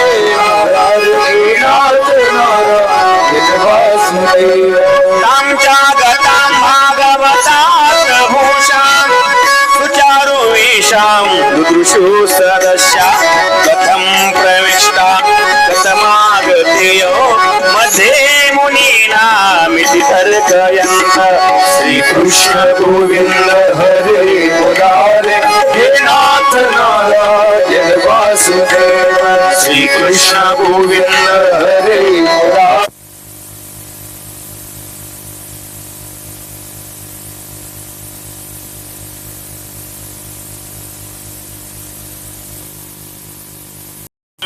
भक्ती भक्ताच्या हृदयात बसते.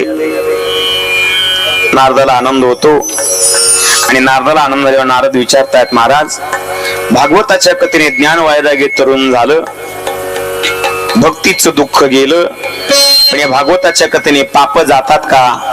आणि जर जात असतील तर मग कोणती कोणती पाप जातात ते आम्हाला सांगा. के विशुद्धं वदन्तु मह्यं सप्ताह यज्ञेन कथामयेन कृपालुभिर्लोकहितं विचार्य प्रकाशित कोपी नवीन मार्गा. कोणती कोणती पाप जातात? सनकादिकांनी सांगितलं कोणती कोणती पाप काय विचारता? भागवत कथा ऐकल्या कोणतं पाप शिल्लक राहतं ते विचारा. ए मानवा पापकृतस्तु सर्वदा सदा दुराचार रता विमार्गगः क्रोधाग्निदग्धा कुटिलश्च कामिनः सप्ताह यज्ञेन कलो पुनन्ति ते. जे माणसं नेहमी पाप कर्म करतात, नेहमी दुसऱ्याला त्रास देतात, दुराचरणामध्ये तत्पर असतात, वाम मार्गाने जातात, क्रोध अग्नीमध्ये तप्त झाले आलेत, कपटी आहेत, कामातुर आहेत, दुसऱ्यांना फसवतात, स्वतःच्या प्रतिष्ठेसाठी स्वतःच्या मानाला आपापले आलेत, सत्यापासून परावृत्त झाले आलेत, माता पित्यांची निंदा करतात, कामाग्नीने ग्रस्त झाले आलेत, आश्रम धर्माचं पालन करत नाहीत, दांभिक आहेत, दुसऱ्यांचा मत्सर करतात, दुसऱ्यांना पीडा देतात, अशी हजारो पाप करणारी माणूस त्याने जर भागवताची कथा ऐकली तर तो मुक्त होतो. सप्ताह यज्ञेन कलो पुनन्ति ते. मुख्य 5 पाप आहेत. पहिलं पाप आहे मद्यपान, दारू पिणे, हे सर्वात मोठं पाप आहे. दुसरं पाप आहे ब्राह्मण हत्या, दुसऱ्याची हत्या करणं, हे मोठं पाप आहे. तिसरं पाप आहे दुसऱ्याची चोरी करणं, सुवर्ण चोरी. चौथं पाप आहे गुरुस्त्री गमन, परस्त्री गमन. आणि 5वं पाप आहे विश्वासघात. सर्वात मोठं पाप आहे कोणाचा विश्वासघात कराल तर. पंचतंत्र नावाचा ग्रंथ आहे आणि त्याच्यामध्ये विश्वासघात करणाऱ्या माणसाचं मांस सुद्धा कावळे कुत्रे खात नाहीत अशी कथा आली. म्हणून कोणाचा विश्वासघात करू नका. सर्वात मोठं पाप आहे. आणि 5 जणांची जो संगती करतो तो 6वा पापी. महाराज असे ज्यांनी जीवनामध्ये अनेक पाप केलेत त्याने जर भागवताची कथा ऐकली तर तो मुक्त होतो.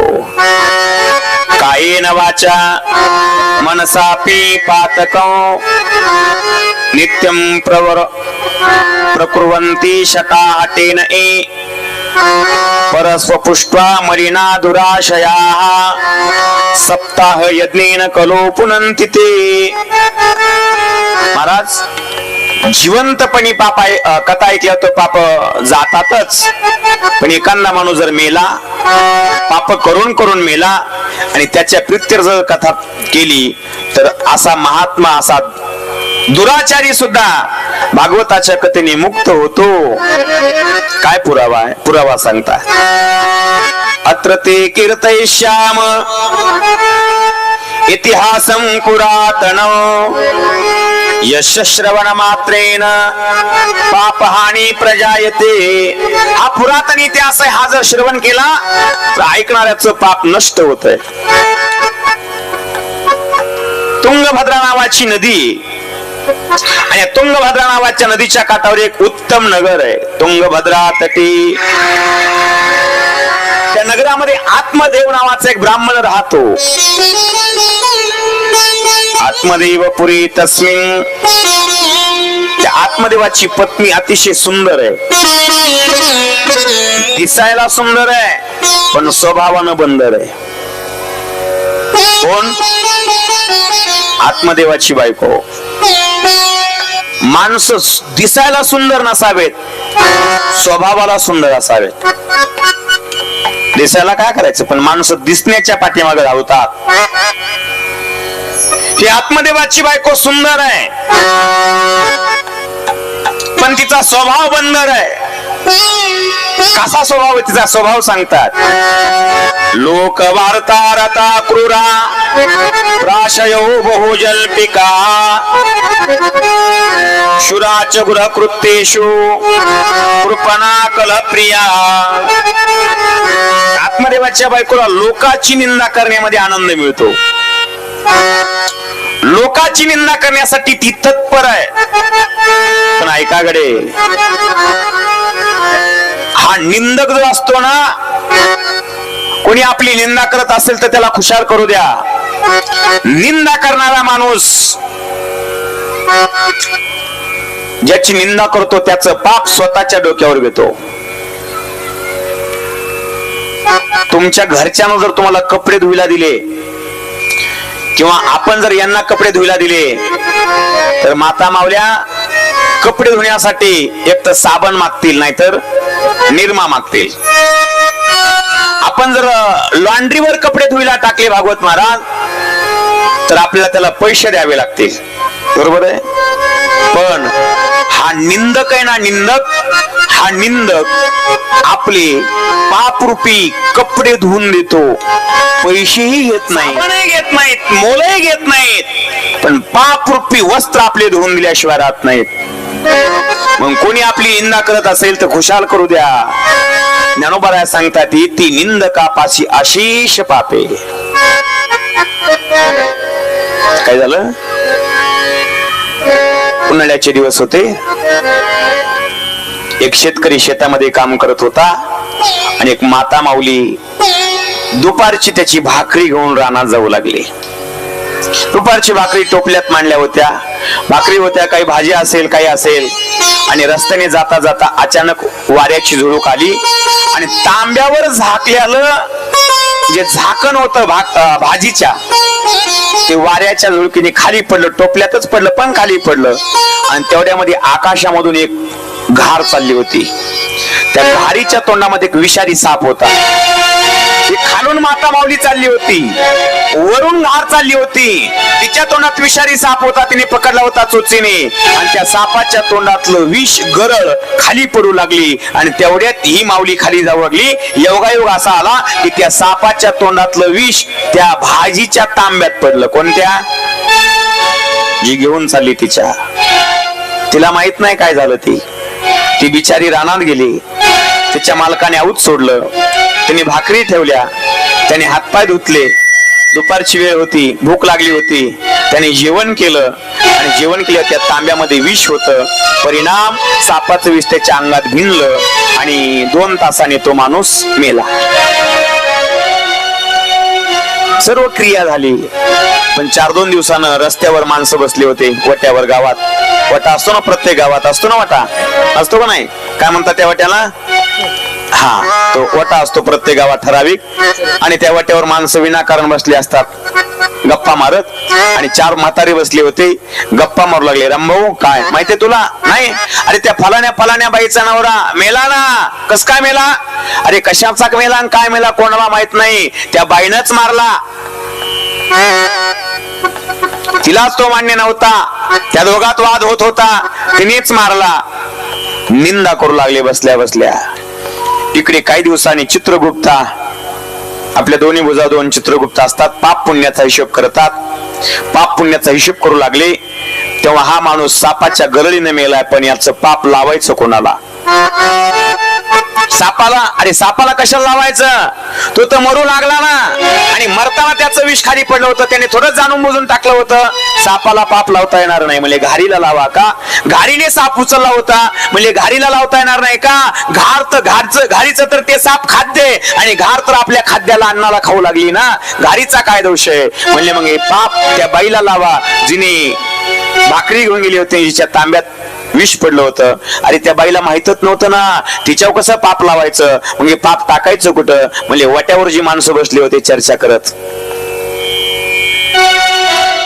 त्यांच्या जवळ लावा. मी नाही बोलत, ज्ञानोबा सांगतात, येती निंदा पाशी आशिष पापे. म्हणून निंदा करणाऱ्या माणसाजवळ उरलेली शेष पाप येत असतात. म्हणून निंदा कोणाची करू नका. करायची तर स्तुती करा, करायची तर निंदा माणसाची करू नका, देवाची करा. स्तुती करायची तर देवाची करा, निंदा अथवा स्तुती करावी देवाची. कीर्ती मानवाची गाऊ नये. माणसाने माणसाची निंदाही करू नये, स्तुतीही करू नये, आणि विनाकारण कोणाची कीर्तीही गाऊ नये. जेवढी विनाकारण निंदा करणं पाप आहे, तेवढे विनाकारण एखाद्याची कीर्ती गाणं, एखाद्याला रत्न म्हणणं, एखाद्याला आमचं फलानं रत्न म्हणणं, हे सुद्धा तेवढंच पाप आहे. लायकी असेल तर स्तुती करा, लायकी नसेल तर स्तुती करू नका, पाप लागेल. ही धुंदुली जी होती, हिला दुसऱ्याची निंदा करण्यात गोड वाटत होती, म्हणून दुसऱ्याची निंदा करू नका. निंदा मत करना किसकी, सच्ची बात कबीर जी की. निंदा करायची, भांडण केल्याशिवाय तिला जेवण हजम होत नव्हतं. म्हणून तिच्या घरात मुलगा नव्हता, आतमध्ये उदास होता. आत्मदेवाच्या दारातली तुळस वाळून जात होती, कारण की त्याच्या पूर्वजांचं त्याच्याकडे ऋण होतं. आत्मदेवाला कळत नव्हतं. एक दिवस आत्मदेव तुळशीला पाणी घालू लागला, तेवढ्यामध्ये तुळस वाळू लागली.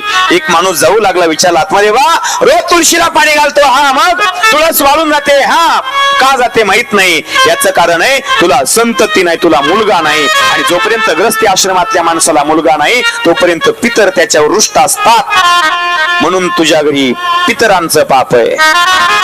आत्मदेवाला दुःख वाटलं, आणि आत्मदेवाने एक दिवस घराचा त्याग केला. एकदा असं दिजो दुःखात गृहम त्यक्त्वा वनम गतः. वनात जातो, आत्महत्या करण्याचा विचार आहे. दुपारची वेळ आहे, तहान लागलेली आहे, भूक लागलेली आहे, आणि तेवढ्यामध्ये एक साधू तिथून चाललेला आहे. त्या साधूने आत्मदेवाला पाहिलं, हा आत्महत्या करतोय. म्हणून त्या साधूला दया आली. साधू जवळ गेला आणि विचारलं, यतिरुवाच कथं रोदिसी विप्रत्वं काते चिंता बलिर्यशी वदत्वं सत्वरं मह्यं स्वस्य दुःखस्य कारणं. हे आत्मदेवा का रडतोस तू? हे ब्राह्मणा का रडतोस? काय तुझ्या रडण्याचं कारण आहे सांग. आत्मदेवाने सांगितलं, काय सांगू महाराज? किं ब्रवीमि रुसे दुःखं पूर्व पापेन संचितं. माझं पूर्व पुण्य नाही, पूर्व पाप आहे, आणि पूर्व पापामुळे मला संतती नाही, आणि संतती नसल्यामुळे मी दिलं पिंडदान घेण्यासाठी माझे पितर तयार नाहीत, म्हणून माझ्यावर पितरांचं ऋण आहे. महाराज एवढंच नाही, मी एक गाय पाळली, त्या गायीला आजपर्यंत बछडा नाही. मी एक झाड लावलंय, त्या झाडाला आजपर्यंत फळ लागलं नाही. पाल्यते या मया धेनु सा वंद्या सर्वता भवेत यो मया रूपितो वृक्षः सोपी वंद्या त्वमाश्रयेत. आत्मदेवाने सांगितलं, ब्राह्मणाने सांगितलं, अरे मुलगा नाही म्हणून रडतो तो, कशाला रडतो? अरे कुणाची मुलं माणसाला सुख देतात? दशरथाला 4 होते, मरताना 1 नव्हता.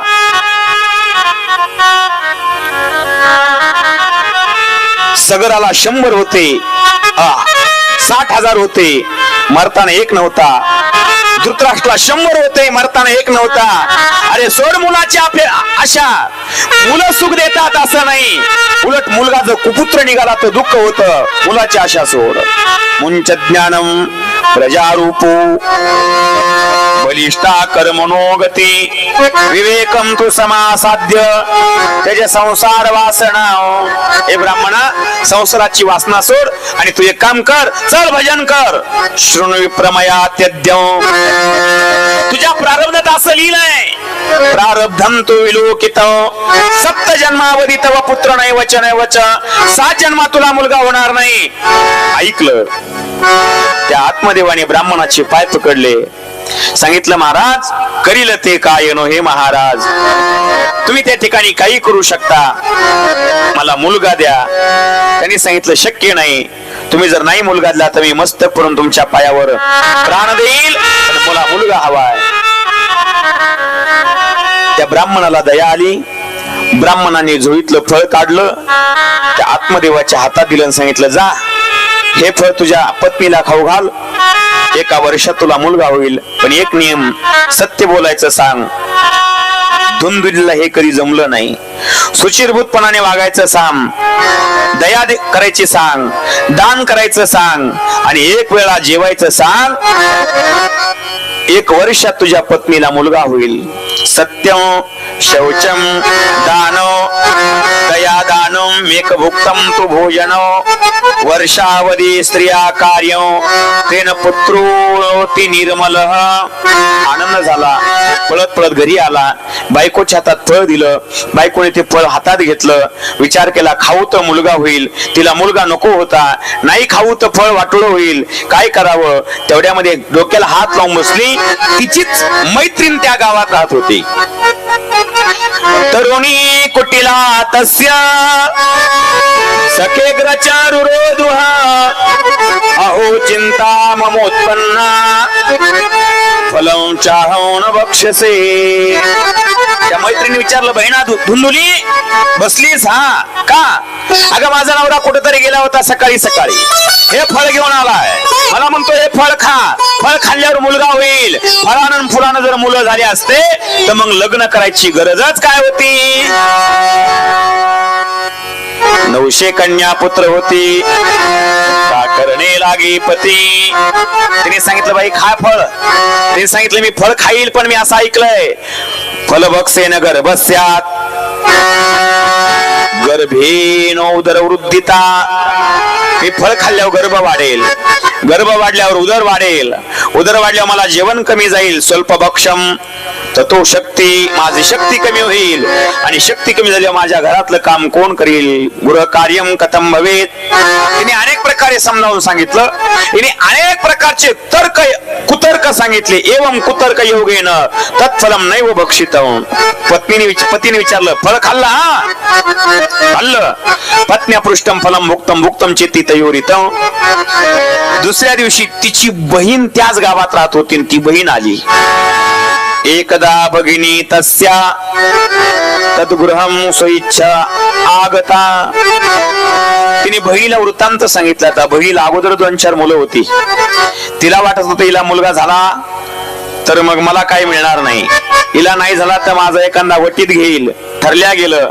तिने सांगितलं, फळ खाऊ नको, मला मुलगा होणार आहे, माझा मुलगा मी तुला आणून देते, माझ्या मालकाला काही 10-5 रुपये दे, मागच्या घराने आणून देते, तू मुलगा होणारे असे लक्षणं दाखव आणि फळ गाईला खाऊ घाल. ते फळ गाईला खाऊ घालतात. गाईला फळ खाऊ घालतात. त्याच्यानंतर तिला 9 महिन्याने एक मुलगा होतो, सुंदर मुलगा होतो. त्याचं नाव ती धुंदुकारी ठेवते. 3 महिन्यानंतर गाईला मुलगा होतो. त्रिमासे निर्गते चाथ. आणि गाईला मुलगा झाल्यावर त्या गाईच्या मुलाचं नाव गोकर्ण ठेवतात. गोकर्ण आणि धुंदुकारी या दोघांचही संगोपन आत्मदेव करतो आणि दोघही लहानाचे मोठे होतात आणि हळूहळू हळूहळू वाढू लागतात. दोन्ही बालकांचं संगोपन आत्मदेव करतो. दोघही तरुणपणात येतात आणि एक कीर्ती प्राप्त करतो आणि एक अपकीर्ती प्राप्त करतो. यत्कालेन तौ जातो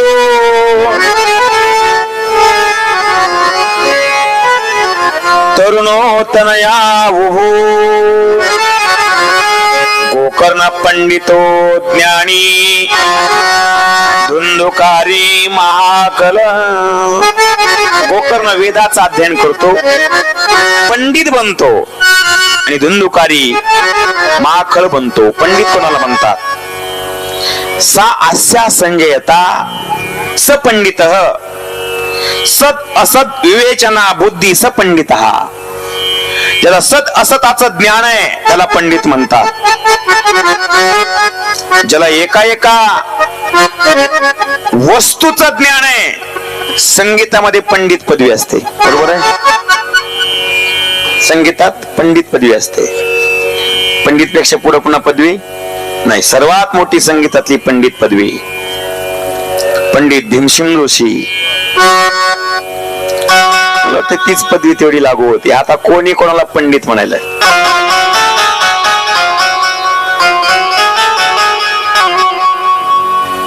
आता पदव्याचा सुद्धा सुकाळ झाला. गोकर्ण पंडित बनला, विद्वान बनला आणि धुंदुकारी खळ बनला. धुंदुकारी कधी आंघोळ करत नव्हता, भक्षण खात होता. स्नान शौच क्रियाहीनो दुर्भिक्षो क्रोध वर्धित दुष्परिग्रह करताच शवहस्तेन भोजन. क्रोधाचारी गेला होता, वाईट वस्तूचा संग्रह करत होता आणि प्रेताला स्पर्श केलेल्या हाताने जेवत होता. शवहस्तेन भोजन. चोरी करत होता, चौर्य. सर्वजन द्वेषी, सर्वांचा द्वेष करत होता. दुसऱ्यांच्या घरात आग लावत होता.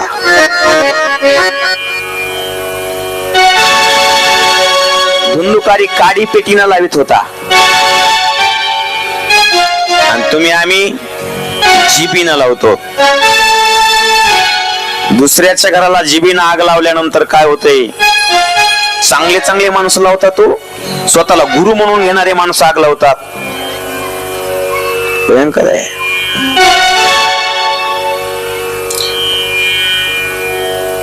लहान मुलांना खेळण्यासाठी नेत होता कडेवर आणि विहिरीमध्ये टाकून देत होता. चंडाल बिल ऋतू नित्यम पापस्त श्वसंगत. हत्या करणं, हातात शस्त्र बाळगणं, आंधळे दीन दुःखी यांना त्रास देणं. चंडाळाविषयी त्याला प्रेम होत. कुत्र्यांना बरोबर घेऊन शिकारीसाठी भटकत होता. वेश्यांच्या जाळ्यात अडकून वडिलांची संपत्ती उधळू लागला. पहिल्यांदा घरामध्ये छोटे मोठे वस्तू 10-5 रुपये न्यायचा. बापाने सांगायला गेला, आईने सांगितलं खाऊ द्या, एकुलता एक एकटाय, आपलं भरपूर देवाने दिलंय. शेवटी भांडे कोंडे नेऊ लागला, सोनं नाणं मोडू लागला. वडील सांगायला गेले, अरे चांगलं वाग, चांगलं राहा, नीट राहा, असं धुळदाण करू नको, असं वेड्यावाने वागू नको, असं काही करू नको. बापाला सांगायला गेला तेव्हा बापालाच उलटून बोलला. आणि ज्या दिवशी मुलगा बापाला उलटून बोलेल ना, त्या दिवशी बापाचं बापपण संपले समजायचं.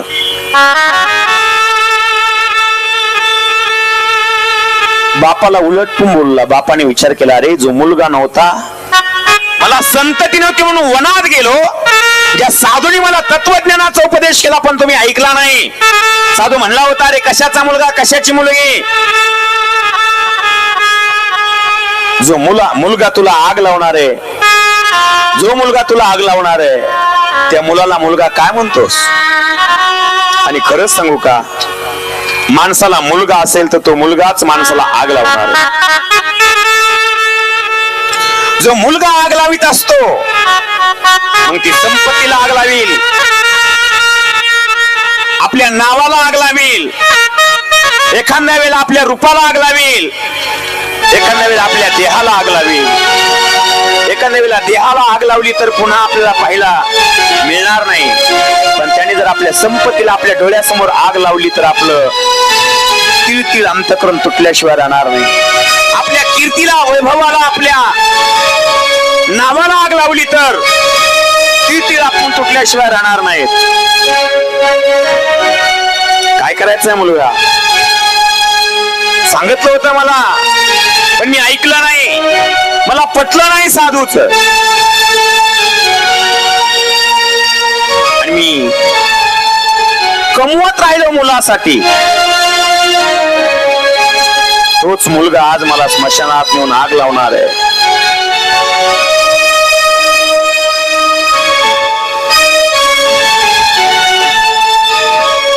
छोड़ कर संसार जब तो जाएगा, छोड़ कर संसार जब तो जाएगा, कोई न साथी तेरा साथ निभाएगा, कोई न साथी तेरा. छोड़ कर संसार जब तू जाएगा, छोड़ कर संसार जब तू जाएगा, कोई न साथी तेरा साथ निभाएगा, कोई न साथी तेरा साथ निभाएगा, कोई न साथी तेरा साथ निभाएगा. इस पेट भरन के खातिर क्यों पापी कमाता निश्चिदिन, क्यों पापी कमाता निश्चिदिन, क्यों पापी कमाता निश्चिदिन. शमशान में लकड़ी रख कर फिर आग लगाए एक दिन, फिर आग लगाए एक दिन, फिर आग लगाए एक दिन. हाथ हो जाएगा, हाथ हो जाएगा, कोई न साथी तेरा साथ निभाएगा. छोड़ संसार जब तू आएगा, छोड़ कर संसार जब तू आएगा, कोई न साथी तेरा साथ निभाएगा, कोई न साथी तेरा साथ निभाएगा, कोई न साथी तेरा साथ निभाएगा. इस पेट भरन के खातिर क्यों पापी कमाता निषिद्ध, शमशान में लकड़ी रख कर फिर आग लगाए एक दिन खाक हो जाएगा, कोई न साथी तेरा साथ निभाएगा. रडू लागला आत्मदेव. अरे ज्या मुलाला मी जन्माला घालण्यासाठी मला साधूने सांगितलं, ऐकलं नाही ना. डोळे डबडबले. आता कुठं जाऊ, कोणाला सांगू?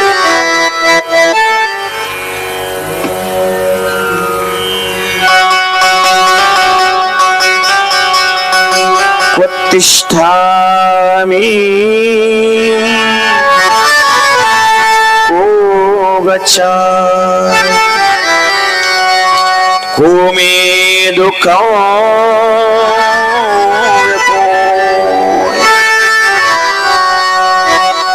प्रणौस्त्यजामि दुःखेन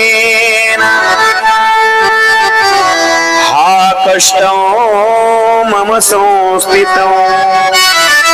अरे कोणाला सांगू, कुठे जाऊ, कोण माझं दुःख नाहीच करेल, एवढं मोठं माझ्यावर संकट आलंय. आता मी जीव देतो.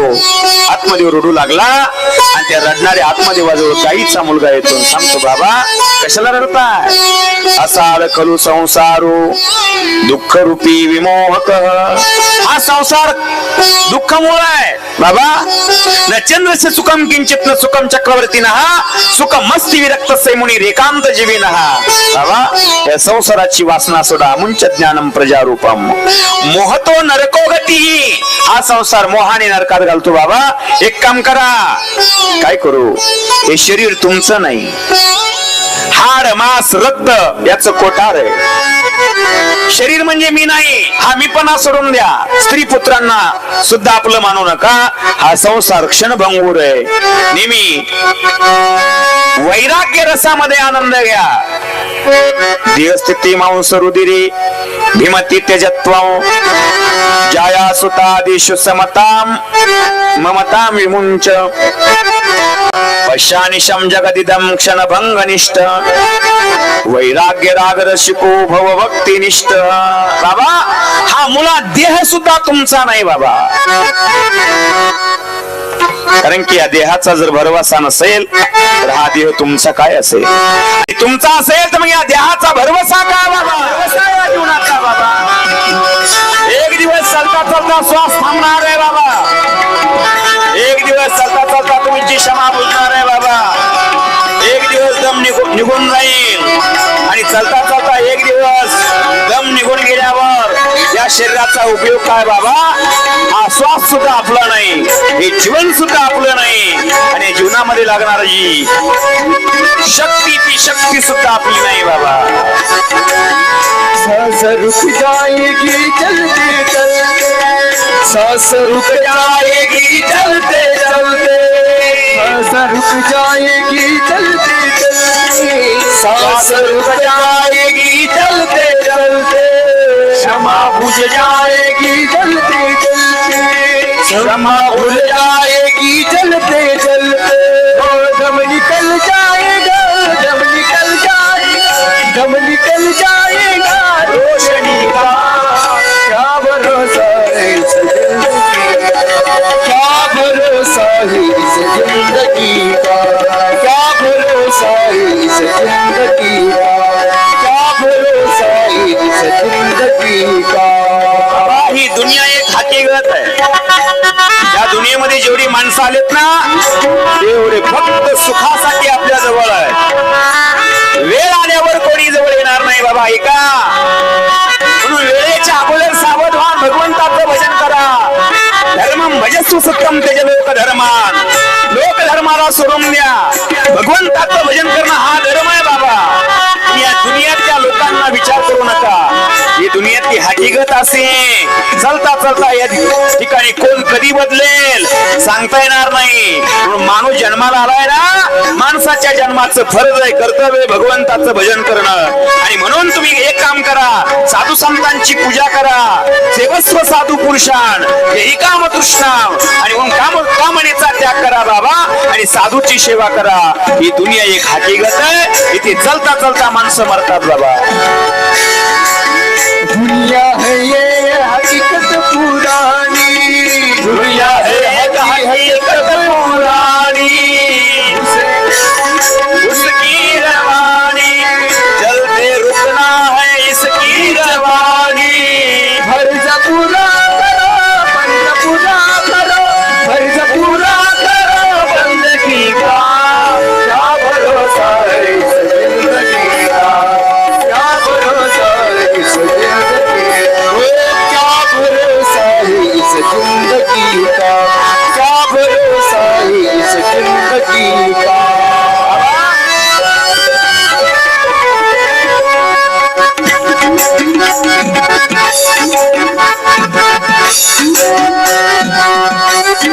बाबा उद्या आपण राहू नाही राहू. उद्या आपण राहणार नाही. पण राहण्याच्या अगोदर मोहब्बत करायची तर भगवंताबरोबर करा. प्रेम करायचं तर बाबा देवावर करा. संसारावर आणि नातेवाईकावर अजिबात नाही बाबा. ऐका. तुम्ही जर देवाचं भजन केलं ना तर नक्की तुमचं नाव या जगतामध्ये राहील. गंगा भारती महाराजांनी फक्त आणि फक्त देवावर मोहब्बत केली. देवावर प्रेम केलं. देवाचं भजन केलं. पुन्हा 33 वर्ष होऊन गेले तरी त्यांचं नाव आज जगात आहे. माऊलींनी भगवंतावर भजन केलं. नाथ बाबा असतील, तुकाराम महाराज असतील, नारायण बाबा असतील, संत असतील. बाबा संतांचं नाव या जगात आहे. तसं तुमचंही नाव राहावं असं वाटत असेल तर तुम्ही भगवंतावर प्रेम करा बाबा. ऐका.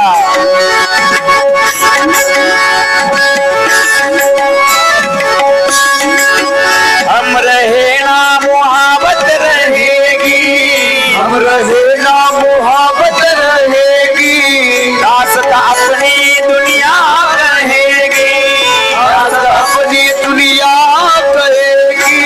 राम रह जाएगा आदमी का, नाम रह जाएगा आदमी का। क्या भरोसा है इस जिंदगी का, क्या भरोसा है इस जिंदगी का, क्या भरोसा है इस जिंदगी का, क्या भरोसा है इस जिंदगी का। साथ देते नहीं हूँ किसी का, साथ देते नहीं हूँ किसी का।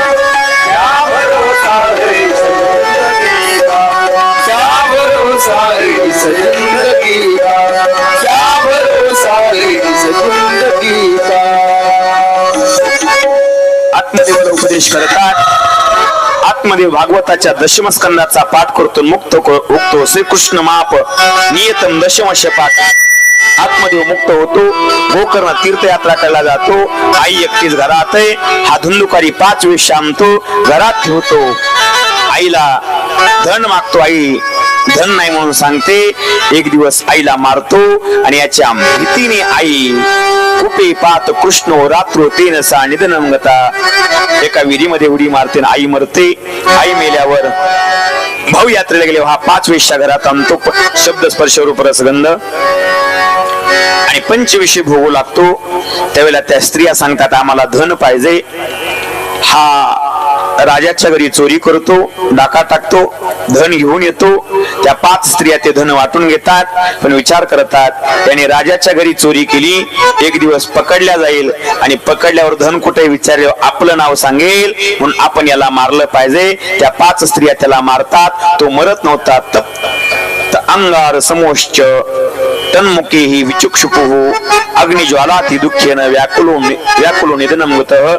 तप्त अंगारे अग्नीचे त्याच्या मुखात घालतात. तो मरतो. मरून त्या ठिकाणी त्याला पुरतात आणि पुरून निघून जातात 5 वेश्या. हा पिशाच बनतो, भूत बनतो. पिशाच बनल्यावर शरीर मोठे, सुईच्या अग्रभागा एवढं तोंड आहे, श्वास घेता येत नाही, बोलता येत नाही. काय करावं, त्रास होतो, वेदना होतात आणि म्हणून हा रडतो. एक दिवस गोकर्ण तीर्थयात्रा करत करत घरी येतात. घरी आल्यावर रात्री मुक्काम पडतो आणि रात्री मुक्काम पडल्यावर कधी हा रात्रीच्या वेळेला गोकर्णाच्या समोर येतो आणि अचानक बोकडाचा आवाज काढतो, अचानक हत्तीचा आवाज काढतो, अचानक रेड्याचा आवाज काढतो. वेगवेगळे आवाज काढू लागतो,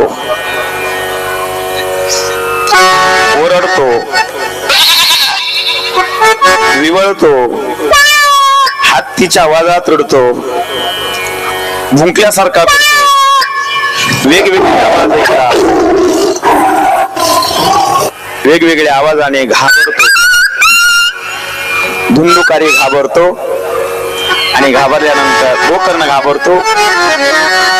पाणी घेतो हातात, अंगावर शिंपून विचारतो कोण आहेस तू. तेव्हा त्या प्रेताला वाचा फुटते. तो बोलतो अहम भ्राता तुदियोस्मी धुंदुकारिती नामत स्वकीयनैव दोषेण ब्रह्मत्वं नाशितो मया. महाराज मी तुमचा भाऊ आहे, माझ्या स्वतःच्या दोषाने माझं ब्राह्मणपण नासवलंय, मला सोडवा, मुक्त करा. धुंदुकारी सांगतो तुझ्यासाठी मी गयेमध्ये श्राद्ध केले. गया श्राद्धान त्यांनी सांगितलं गयेमध्ये किती श्राद्ध केले तरी उपयोग नाही, मी पापच तेवढे केलेत. गोकर्ण सांगतो ठीक आहे. आणि दुसऱ्या दिवशी गोकर्ण सूर्य महाराजाला विचारतो सांगा महाराज माझ्या भावाची मुक्ती कशाने होईल. तुभ्यम नमो जगत साक्षी गृही मे मुक्ती हेतु का. सूर्याने सांगितलं श्रीमद भागवतान मुक्ती सप्ताह वाचन कुरु इति सूर्यवच सर्व धर्म रूपं श्रुतं. भागवताची कथा कर मुक्ती होईल. गोकर्णाने भागवताची कथा करायची ठरवलं. धुंदुकारीला सांगितलं जिथे असशील तिथून येऊन बस. 7 गाठीच्या वेळोमध्ये धुंदुकारी येतो. पहिल्या दिवसाची कथा संपत्ती पहिली गाठ फुटते असं करता करता एक सप्त निश्चय व सप्त ग्रंथी विवेदन 7 ग्रंथी तुटतात. 7व्या दिवशी दिव्य रूप धारण करतो गोकर्ण धुंदुकारी आणि गोकर्णाच्या पुढे उभा राहतो. दिव्य रूप दरोजात तुळशीदाम मंडित पीतवास घनश्याम मुकुटी कुंडलान्विता. अशी धुंदुकारीला मुक्ती देणारी भागवताची कथा धन्य धन्या भागवती वार्ता प्रेतपीडा विनाशिनी. अशी प्रेतपीडा विनाशिनी भागवताची कथा धन्य. एकदा त्या भागवत कथेचा जय जयकार होईल आणि आरतीचे यजमान पुढे यायचे आरती होईल. उद्या ठीक 10 वाजता कथा सुरू होईल आणि ठीक 2 वाजता संपेल. एक वेळा कथेचा जय जयकार होईल आरती वेळेनं पुढे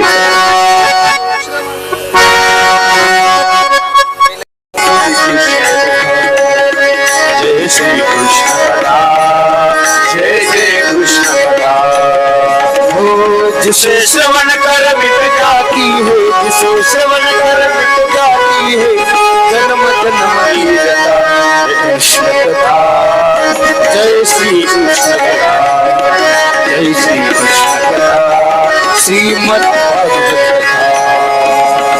जिसे श्रवण कर मिट जाती है जिसे श्रवण कर मिट जाती सो जन्म जन्म की कथा.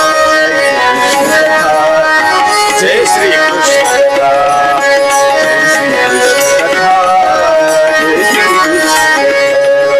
जय श्री कृष्ण कथा जय श्री कृष्ण कथा जय श्री कृष्ण कथा जय श्री कृष्ण कथा. राम कथा कली काम ददाये सुजन सरीवन मोदी सुहाये.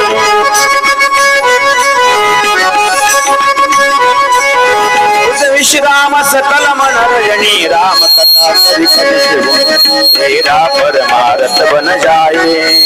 श्री नारद करी यथा जय श्री कृष्ण कथा जय श्री कृष्ण कथा जय श्री कृष्ण कथा जय श्री कृष्ण कथा.